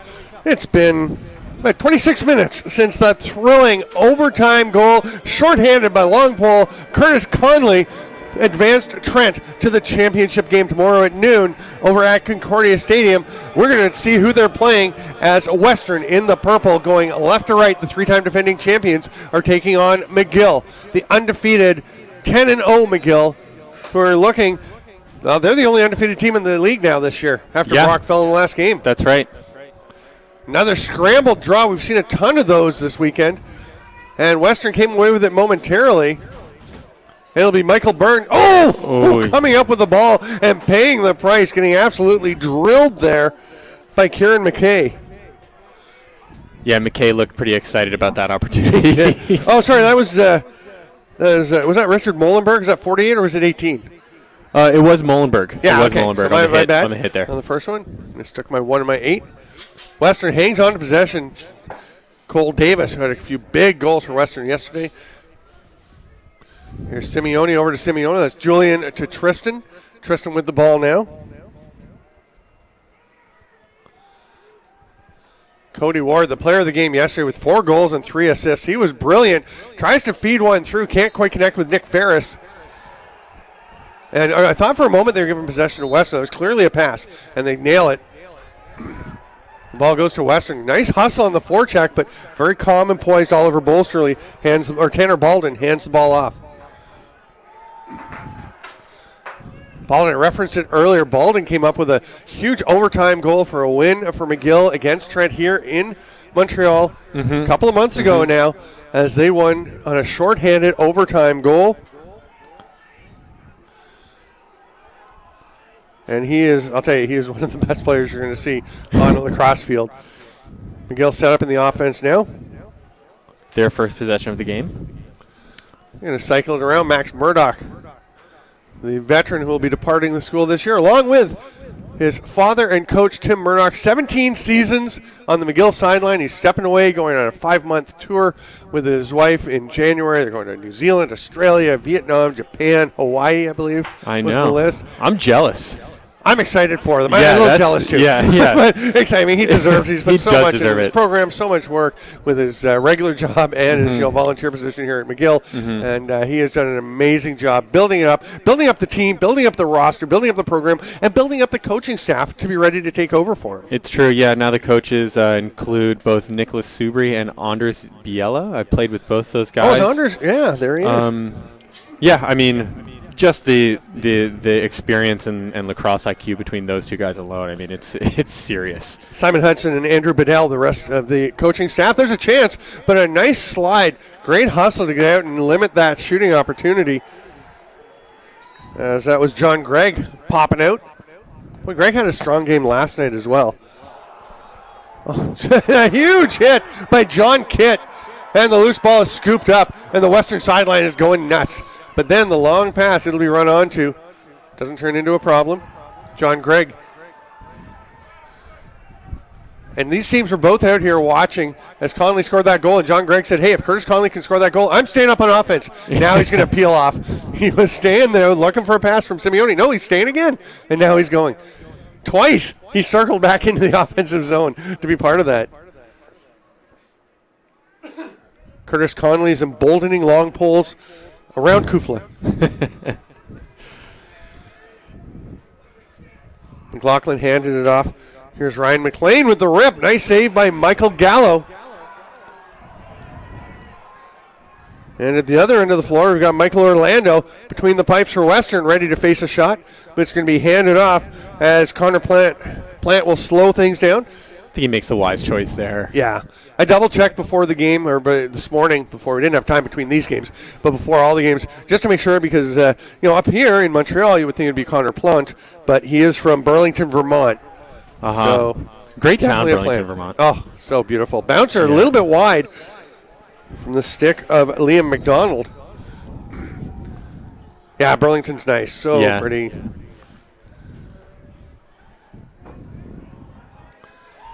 What have you been doing down in Vermont? Some rock climbing. Oh, yeah. There's actually a very nice place to climb just outside the city there, called Lone Rock Point. Really nice kind of campground and stuff too. Little sidearm skip shot. Stopped by Orlando. That from the stick of Kerry Kane. Kane, one of 5 First Nations or Indigenous players on this McGill roster. And I know that's another part of Tim Murdoch's legacy. He has been passionate about building opportunities for Indigenous student athletes to get he here has. and get a great education and be part of this program. Absolutely. And he spent a lot of time with the kids over on Ganawage. Yeah. Just on the South Shore here in Montreal, and helping them with their lacrosse program. And it's really. He cares and he wants to grow the sport. He's a good coach. Just a good person. He's just a good person. Yeah. He's just a good dude. Julian Simeone over to Tristan. There's Cody Ward. Watched closely by Oliver Bolsterley.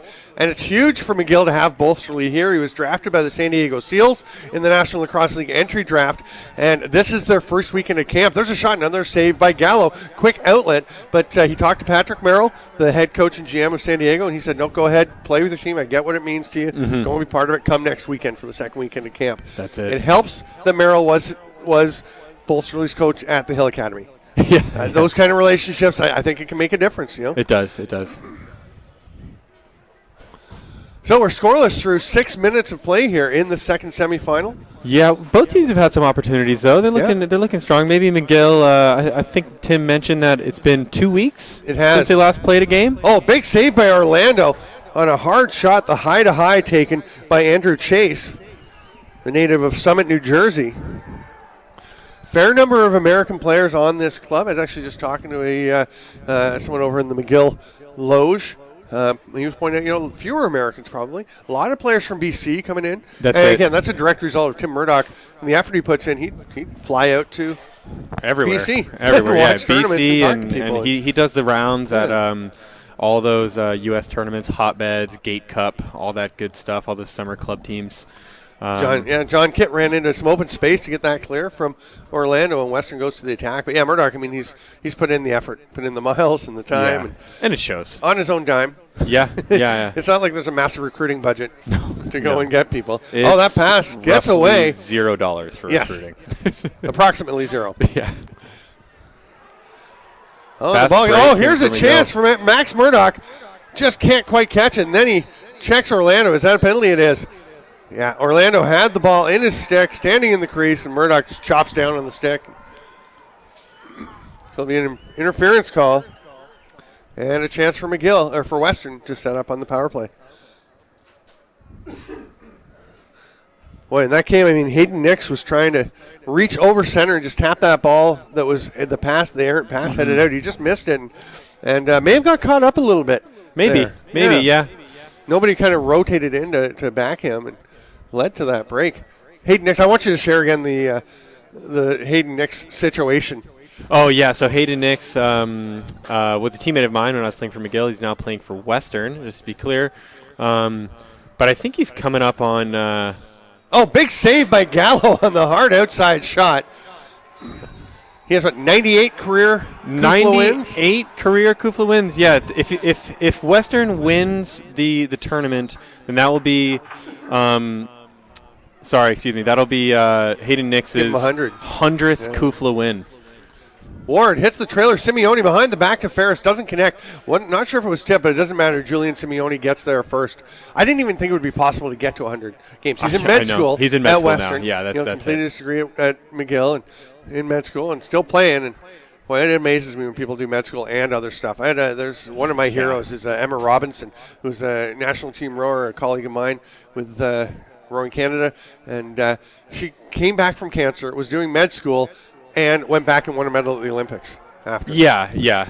Just superhuman. As a rower. Superhuman feats. She is, and just a brilliant woman. And also, one of the nicest people you'd ever meet. It's just almost unfair. Yeah. how great a person she is. Hayden Nix is kind of the same type of person. Yeah, just extremely nice and extremely giving, and just a great person to spend time with. So the Max Murdoch penalty, the 30-second interference call is over. McGill back on the attack. And Colton Campbell has the ball, hands it off there. Gets it up to Seth Obadia, number 50. It's a quick turnaround. We got to make the switch with these names. Honestly, I almost said Campbell Parker. Yeah. Like 50, Campbell Parker. Oh, no, it's Seth Obadia. And this is Campbell. Oh, what a shot. It's in and out in a hurry. We talked earlier about the taut mesh. The ball came out quickly, but it was in. Colton Campbell from Boulder with the goal. Yeah, great shot right off the dodge there.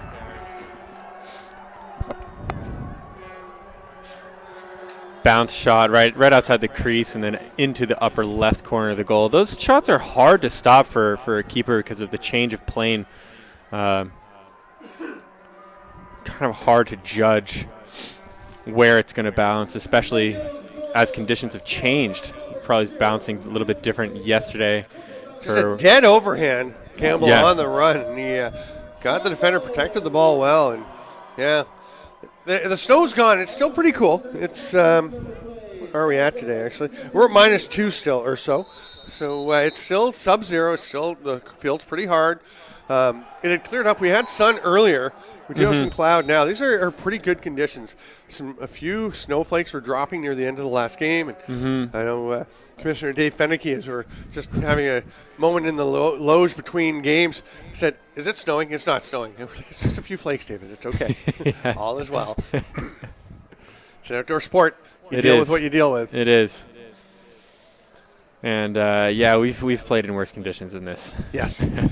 McDonald at the top, the North Van native. I lived in North Vancouver for quite a while. Ran a rowing club in Deep Cove. Beautiful, beautiful place. Yeah, I spent some time there actually earlier this summer. Oh, what a rip on the run. Another goal for McGill. Pretty quickly, back-to-back. They're up 2-0. Yeah, that's right. And Spencer Allen, the keeper, is going to be kicking himself after that one. Michael Orlando, excuse me. A goal went in stick-side high, it looked like.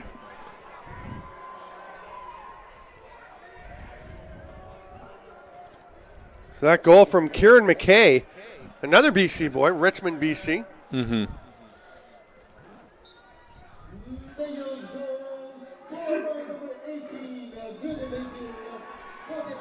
Miguel comes up with the face-off possession, scooped up by Baldwin. He'll hand it off there for Hunter Zawada from Kimberley, BC. That's in the interior. That's way inside.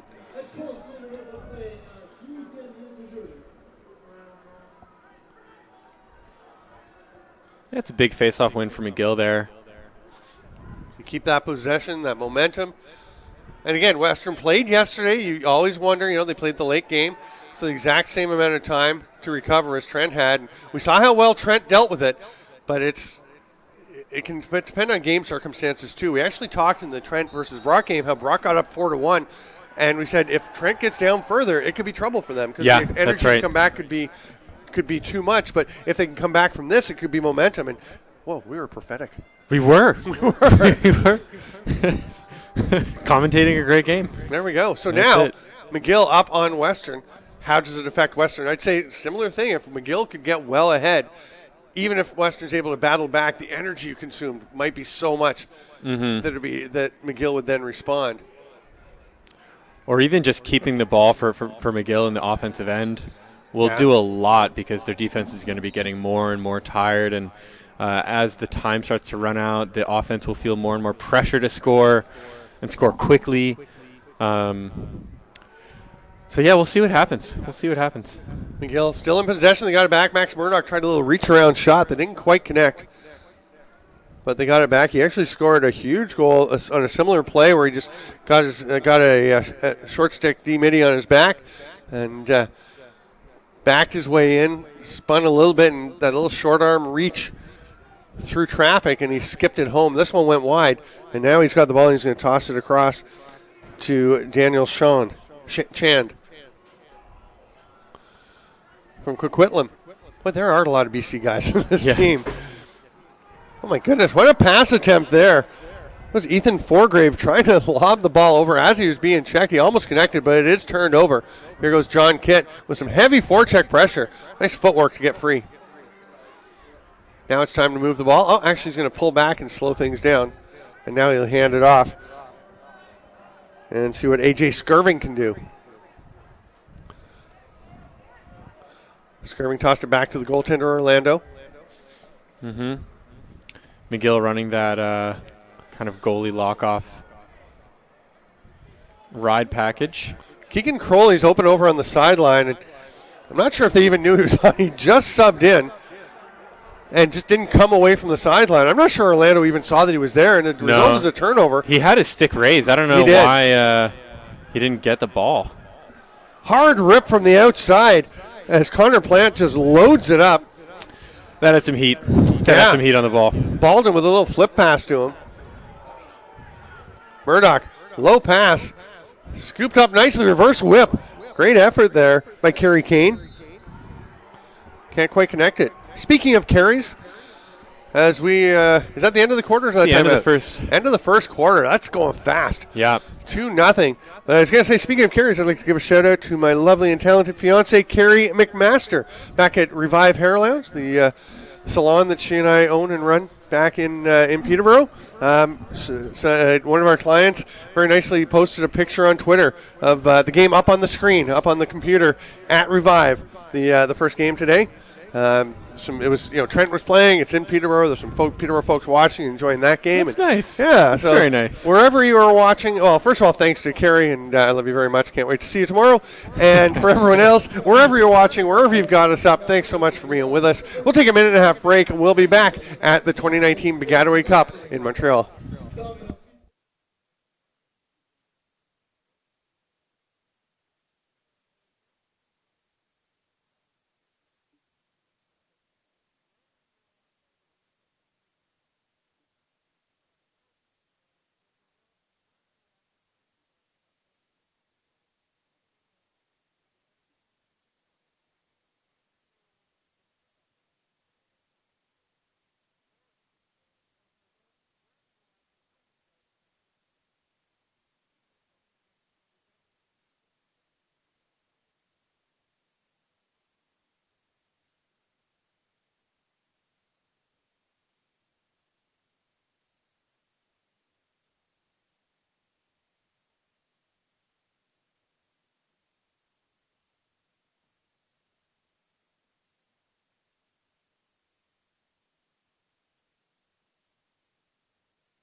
Welcome back to the Cross Friends. Baggataway Cup 2019. I'm Stephen Stamp with Chris Maderi. We are a quarter of the way through the second semifinal. Trent is on to the championship game. They'll face the winner here. Right now, McGill looking good with a 2-goal lead. You know Western can come back, though. We'll see what happens. Cody Arsenault had a great game yesterday on the faceoffs. Can't quite get it this time, though. McGill gets it, and then Arsenault grabs it, has it pop away. That's off Arsenault's leg.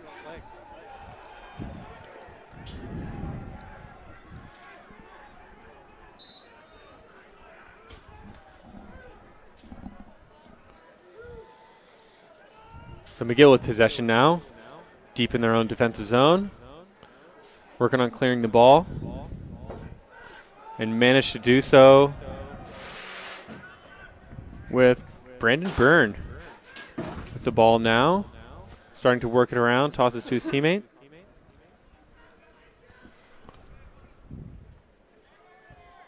Now down to X, back to wing. Looking for that favorable matchup. Liam McDonald with the dodge, looking for options. Tosses it up to the top, and they get it rolling, but it pops off the stick there on the far side of Kieran McKay. That's going to be a turnover. Yeah, that's an unfortunate drop for him. Just kind of was straight on, got a little straight to the ball. Had a tip off the head of the stick. Western slowing things down. Orlando with it. AJ Skirving trots around behind him, gives him a little tip on where to go. Just be patient. Yeah, we'll see if we can. We'll see if Western can find the man coming in off the box. Not sure what Orlando's waiting for because Crowley's been open for about 5 seconds there. Now he's got it, and there's actually some pressure coming from the forecheck. They get it across to John Kitt. Nice contested catch in traffic there by Pearson Noble. So interesting ride package from McGill there, forcing the deep hole, someone who doesn't typically go in the offensive zone, up the field, try to make a decision. And when he does get into the offensive zone, they lock everyone off. Yeah, although, I mean, Keegan Crowley was open for quite a while with nobody near him. And It's true. like if you make the earlier pass, he can run, and he carries the ball all the time. Yeah. He's quite comfortable with it.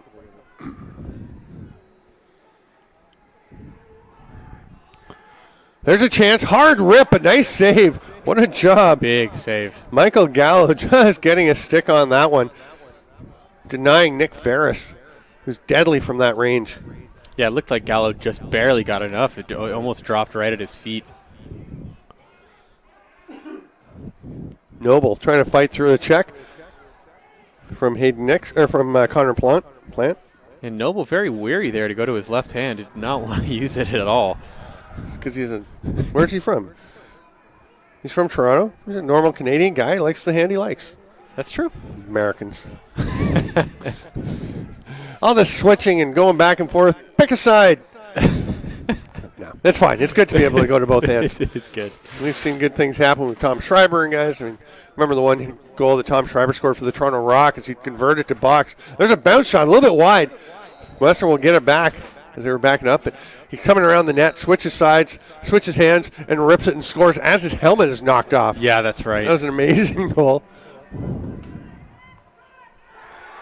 Another big huge save. And Baldwin comes away with a loose ball, and he's gone. And I know we always call them ground balls in field lacrosse, but that never touched the ground. That popped up in the air, and he snagged it before it could get down. McGill with numbers, with pressure, with a shot. Oh, didn't get as much on it as they were hoping. There will be a penalty, though.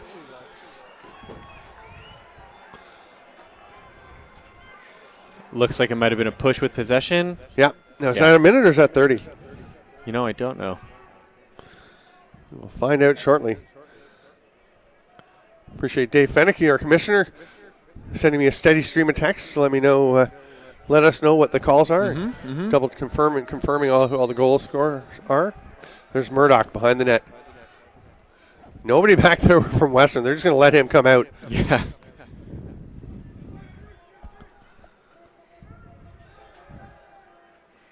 McDonald. Right in the slot, and then again that bounce shot there from Cameron McGinnis. Just looked like he got it a little steep, got the ball onto the ground before he intended to, so it just kind of took the momentum out. Instead of being a tricky skip, it just was a bit of a thud. They set it up, back to even strength. Hunter Zawada hands it off. Here's McDonald. Comes near side, and Kieran McKay will set things up.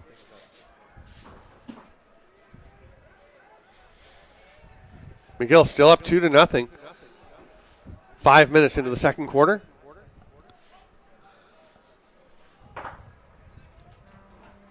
Dodging from X now. Oh, just making that stop was Orlando.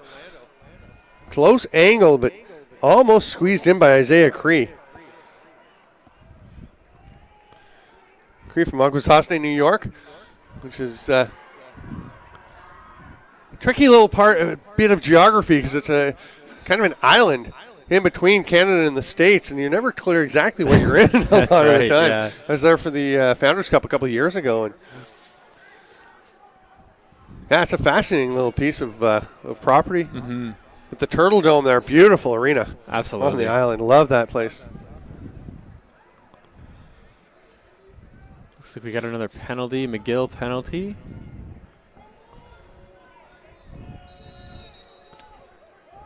It's a 1 minute unnecessary roughness to Kieran McKay. So big chance for Western. And they haven't taken a timeout, so if they can get one quickly as Ferris drops that ball, that's when you may see them take a timeout and try and maximize. But that's right. Davis down to Ward. Nice save. Gallo. Wow. Spears it and then takes the pass back from Bolsterley. And Bolsterley directs traffic to lob the pass over smartly to Molenberg. And a great clear to follow, too. I mean, that's textbook man down play right there. And that so much credit to Bolsterly for taking the pass as an outlet, getting the ball back to his goalie, and as his pass is going towards Gallo, pointing to where the open man is. Yeah, that's right. Great communication, and that led to Plant being able to get up ahead.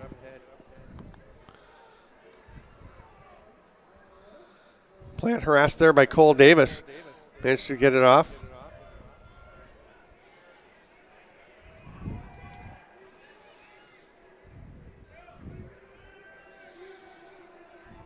McGill back at even strength now. Terrific penalty kill, and they remain up 2-0. Doesn't get better than that. No, we were nearing the midway point of the second quarter. We talked about how quickly the first quarter went. This one feels a bit more normal, but still a great quarter for McGill.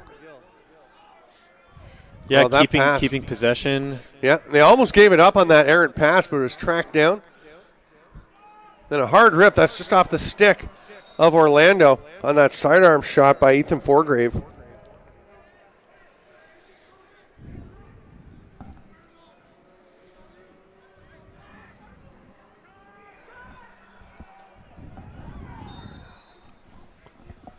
Ball goes out of bounds and they retain possession to McGill.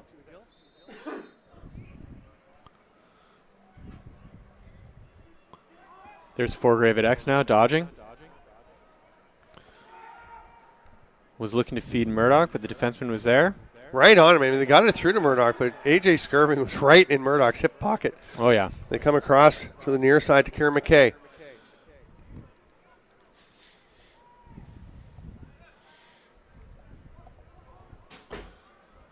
McGill being patient, working around, trying to go after Michael Byrne here, but he's an all-Canadian short stick D-Mitty. And as you'd expect, does a pretty good job there on Forgrave. They come over to the near side and let Max Murdoch have a go. Skirving out with him right almost by the sideline. Now he'll retreat as Murdoch passes the ball off. Here comes McKay. He's going to have a go. One didn't get through. Nicely scooped up there. Here goes Western on the counterattack. 6-on-4 here. 6-on-5. Oh, and the pass gets away. Just a little hot for Julian Simeone. And this is what I was mentioning earlier. Western may start to feel the pressure as the time winds down a bit, forcing a pass that they may not otherwise do. It can be hard when you're feeling the pressure like this. Seth Obadia gets it across to Andrew Chase. Chase, an honorable mention All-Canadian. You can see all the All-Canadians go on. I've got a story on the Kufla website, kufla.ca. Lists all the players that are All-Canadians and honorable mentions. 4 All-Canadian, 2 honorable mentions for Western. 2 All-Canadians and 3 honorable mentions for McGill. There's a hand switch. Oh. With the ball in the stick by Max Murdoch. Created a pretty great chance, but he couldn't quite convert on it. Yeah, he's going to be upset about that one. Yeah. He had time and room there. Isaiah Cree across to McDonald.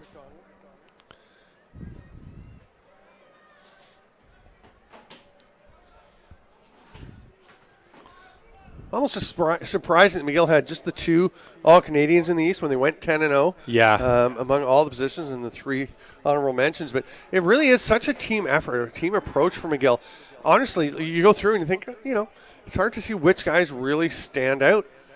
Right there, standing out is Liam McDonald, and he rips one high to low, far side, just inside the post to make it 3-0 McGill. Is he a lefty? Yeah. He is a lefty. I was going to say, it looked like a strong hand, but I wasn't sure. And I'm not sure that I actually have seen him venture to the far side that often. I mean, obviously, fairly common here in the field game. For all the box fans watching, you do have guys on their offsides more. The angles are a little different with the big net, so it's not such a taboo to try things on your far side as much.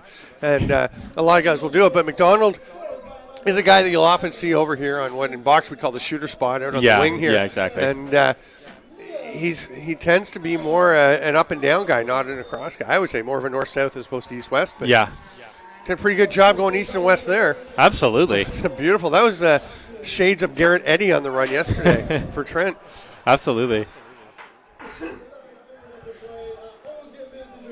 or Cole Davis for Western also scored a couple in the row. Those were a bit more north-south. Those were him driving towards the net and just making subtle lateral movements.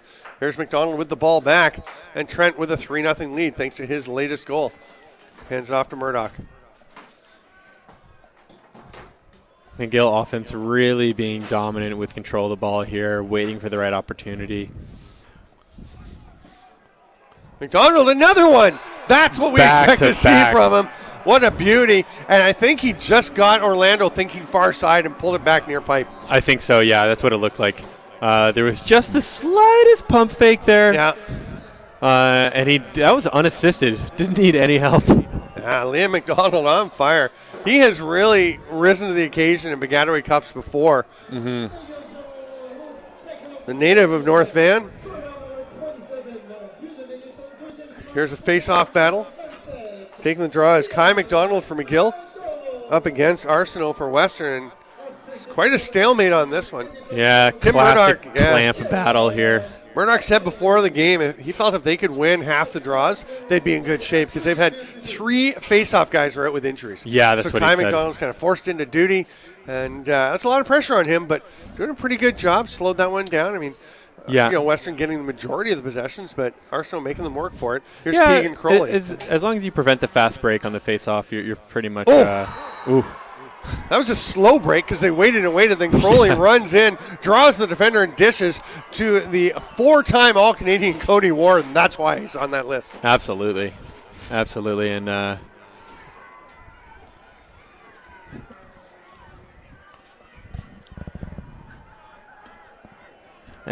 Michael Gallo there, I think it's he's been all saves otherwise.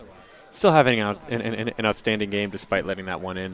Yeah. I mean, it's 1 goal, 1:22 to go here in the first half. It's 4-1 now, McGill. Big for Western. That fairly late in the half. One factor I meant to mention earlier, actually, we talked about Western having to go 3 games to win this. Trent trying to look to get their 3rd game. Oh, big collision. And that's going to be a turnover. McGill rolled it out. Oh, and that was very close to a penny for Tristan Simeone as he cross-checked the defender, Molenberg, out of bounds. Yeah, Molenberg clear with his hands away from his body there, not trying to get involved. But the one factor, because we've gone from 80-minute games to 60-minute games this year, that's a difference. With 15-minute quarters, you're saving yourselves 20 minutes of game time, of physical exertion. It adds up. Yeah. And I think it's interesting. Maybe that was a factor for Trent in the energy they showed late in the game against Brock. Julian Simeone, under all kinds of pressure, just hanging on to the ball. And then sort of an odd pass, but Cody Ward gets there and picks it up, kind of bails him out. Bolsterly on Ward. Little bit of a hip pick, and Bolsterly just fights through it. What a defensive job. Yeah, just right on his hands the whole time, even through the pick. You got to have somebody on Cody Ward. Cole Davis dodging, tries to get it through the middle. He doesn't connect. That's going to end the half. And it is 4-1 for McGill over Western. We're going to take a 10-minute break. I'm Steven Stamp with Chris Maderi. We'll be back with the second half of the second CUFLA semifinal here at Baggataway Cup 2019 in Montreal.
Welcome back, lacrosse friends, to the 2019 Baggataway Cup.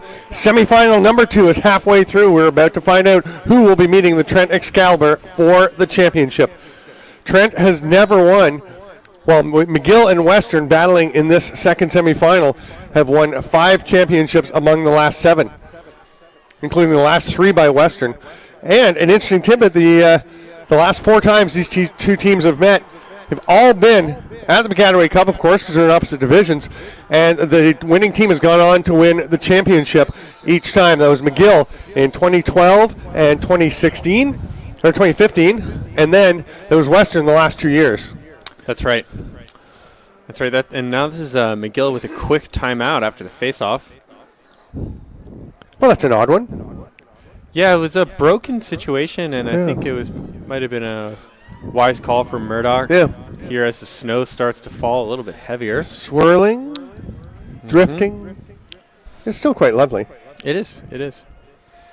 4-1, the score. McGill leading Western. I'm Steven Stamp with Chris Mederi. Hey, the snow is actually drifting in onto our computer screen here. I think my computer's just decided it doesn't want to be part of this anymore. It's probably getting a little bit cold at this point. It's pretty chilly. Yeah. Yeah, it's a little cool in here. Michaela's all like, I have to have the doors open, the garage doors, so I can film and not have it going through the glass, which is totally fair and the right decision. All for you. All for the viewers at home. Right? We're very pleased to have you with us, lacrosse friends, as we decide who will face the Trent Excalibur in the championship game tomorrow at noon from Concordia's Stadium, just down the road, about 20 minutes, 25 minutes on traffic today, apparently. We'll be there starting at noon tomorrow. And McGill is underway. Of course, retaining possession, getting that timeout in before anything untoward could happen.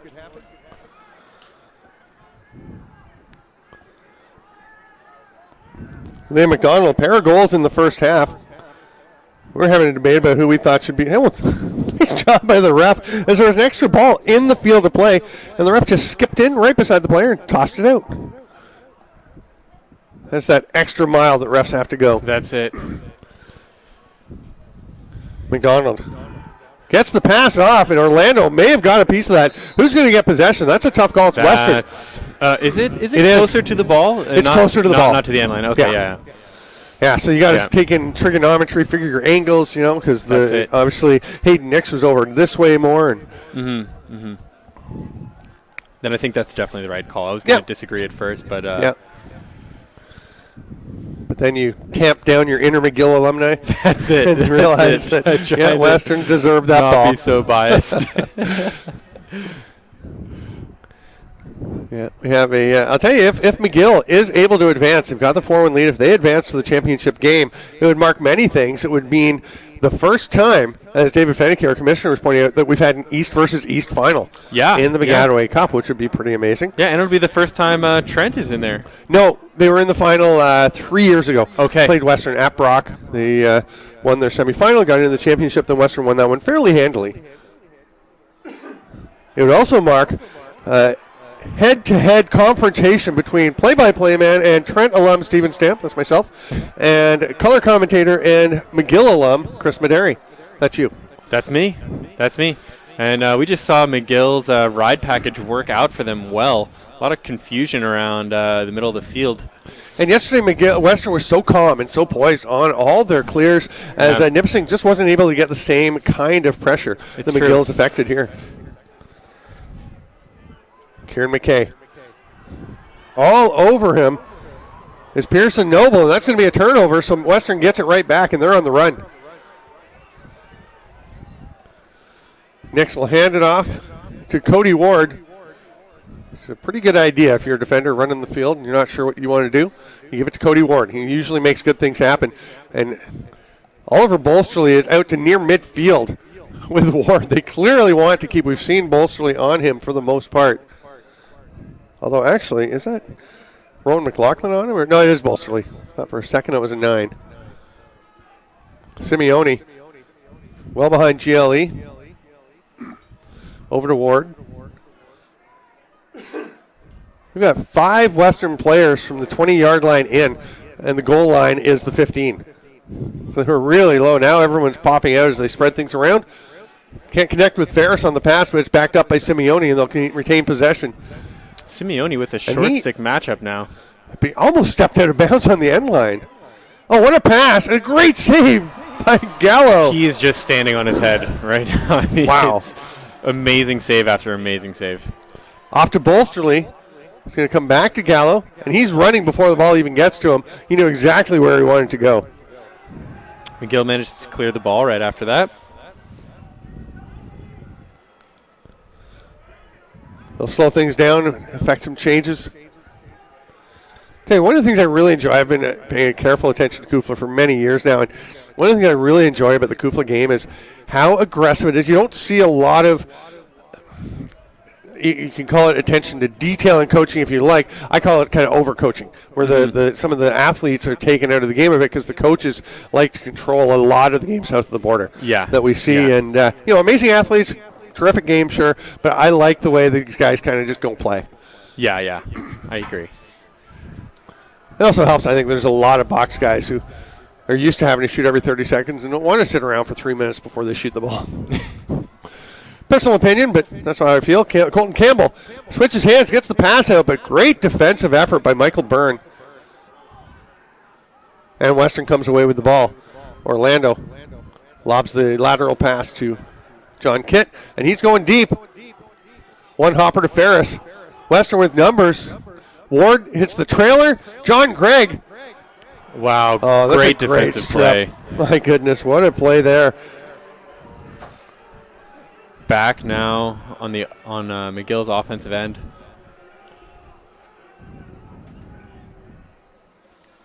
That was Molenberg. Yet to get the ball settled, though. There they go. There it is. Nice little pass by Evan Reynolds to just get things under control. They toss it over to Christopher Parkinson from Fairmouth, Massachusetts, and he'll hand it off. So Tim Murdoch cycling through a fair number of his players, him and his coaching staff.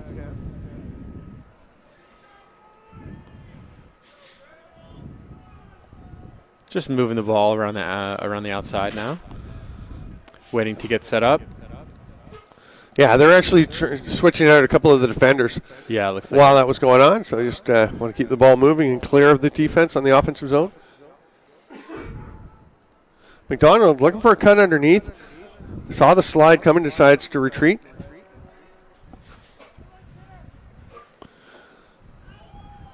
Shovel pass sets up a dodge by Kieran McKay, but he is stripped.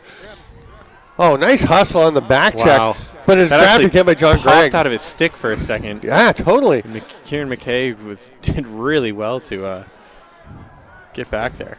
Yeah, and Andrew Chase jumped in and got onto that back check. Yeah, I'm pretty sure my computer's just decided it's too cold.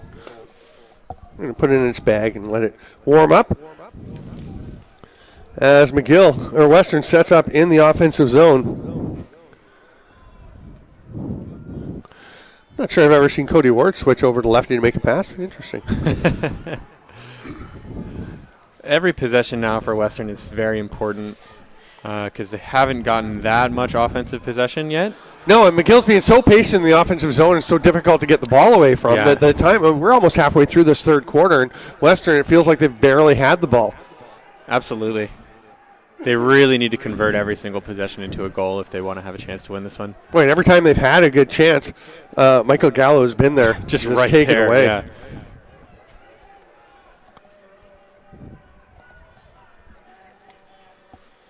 Another one. We reached the midway point here of the third quarter.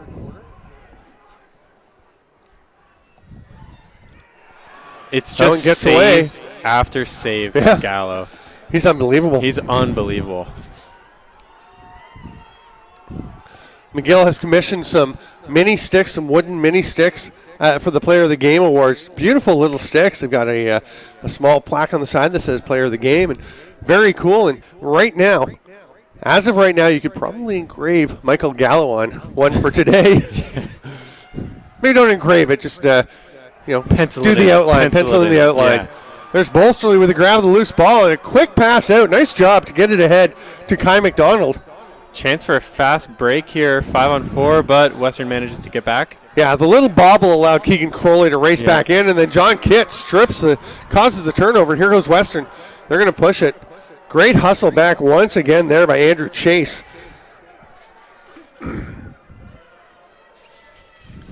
Line change now for Western as they move the ball around the perimeter. Down to X, back to the wing. Ward tosses it up to Cole Davis. Pretty sure Davis still has it. No, he doesn't. That was a good hidden ball trick. It was very good, especially with the snow impressive. starting to come down. Yeah. We talked about it yesterday. It actually is fairly substantial snow. It's still kind of floating about, not super heavy snow. But we were talking yesterday with all the snow on the ground, you could run the old Six Nations hidden ball trick where they've got that big white advertisement or logo on the floor, and they'll just leave it on that sometimes. And somebody else comes and picks it up. You can't see it. There's a flag down. McGill thought they had a great slide. Push with possession call, I think. Yeah, it's a little overzealous. The crowd is unhappy with the ref after that call. Yeah, they don't like the call on the homeboys. They're saying, "Sir, maybe you should reconsider next time." Some nice things like that. Always being respectful out here. See a bunch of green jackets up just under the Desjardins retired number sign. Just to our right, I would imagine that's the Trent Club checking out who they're going to be playing tomorrow after their huge win. There's a goal. In and out in a hurry of that top mesh, but what a rip by Cole Davis. Yeah, I think that was the third or fourth shot on goal from that possession, so you can't stop them all. Even Gallo can't stop them all. And we saw Davis score a couple on the run yesterday, shooting as he dodged in towards that, but then he had the one where they just left him some time and space. And this was a bit more like that. They were closing quickly, but he got it off before the check got there. And it's a big goal for Western to climb within 4-2. Cody Archel, a quick jump on the faceoff. Can Kai McDonald tie him up? He does for now. They got to get it out there. This is McDonald rips it out. Can they get there? Oh, that's excellent hustle by Michael Byrne to get the ball for Western. And again, Tim Murdoch was saying if we can win half the faceoffs, I think we're in good shape. Yeah. Oh, there's a ball thrown away on the pass, shovel pass. Murdoch can't grab it. Eventually it is grabbed by Evan Reynolds. Whistle on the play, maybe a timeout coming. I don't know. It looks like a discussion. They're not heading over towards the benches. I can't imagine Murdoch and McGill would use their second time out of the half with 4 minutes to go in the third quarter. Yeah, that would be I think short-sighted. I think the refs are just getting things straight, make sure they're clear on what they're calling.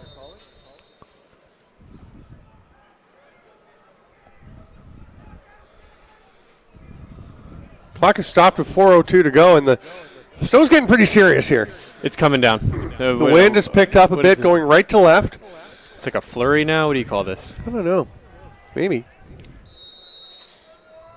McGill retains possession. They'll start up again with 4 minutes to go here in the third quarter. I'm Steven Stamp with Chris Mederi.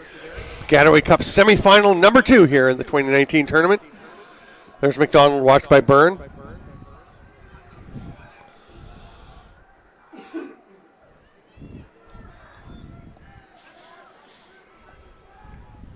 Murdoch up high. It's not usual to see Max Murdoch way up at the top like that.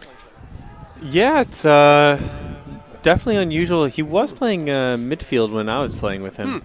That was several years ago now, though. Yeah, he's a honorable mention All-Canadian attack now. It spends a lot of time down at GLE and below and cutting up. He loves to come up from underneath. There's a chance on the rip. That one's maybe tipped aside by Orlando. I think so. Andrew Chase just let it fly. Crowley gets one ahead to Byrne. Western pushing.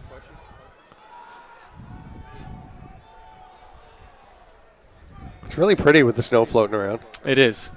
And the wind's kind of swirling. It's funny, the flags on the football goalposts are actually blowing opposite directions. They're both blowing out towards the ends of the stadium, which is pretty weird to see the wind going in multiple directions.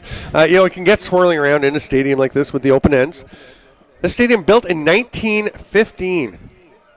Unbelievable. We found that out at the at halftime. We were talking to one of the fans over in the Loge.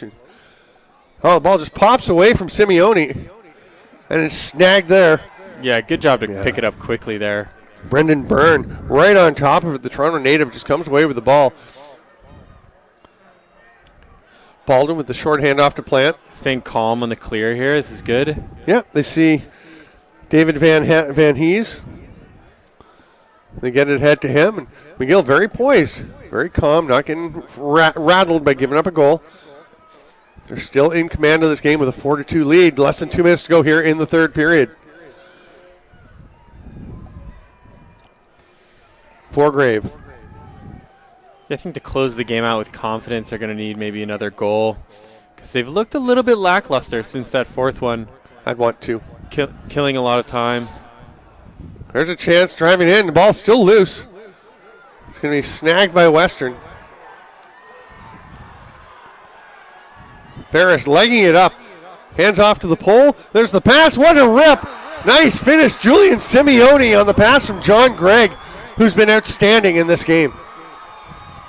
Yeah, not a whole lot that Gallo could do there. That was Simeone's strong hand and right on the doorstep. Just like that, it's a one-goal game, and where McGill did seem like they had pretty solid control. It definitely looks like Western has a ton of momentum. Yeah, that's what I was just saying. McGill, I think they might need another goal. And I was saying I think they need 2. Yeah, maybe 2. I think 2. Yeah. If you want to really feel like you're in an okay position here. Now they definitely need 2. Yeah, Arsenault with the face-off win. He's got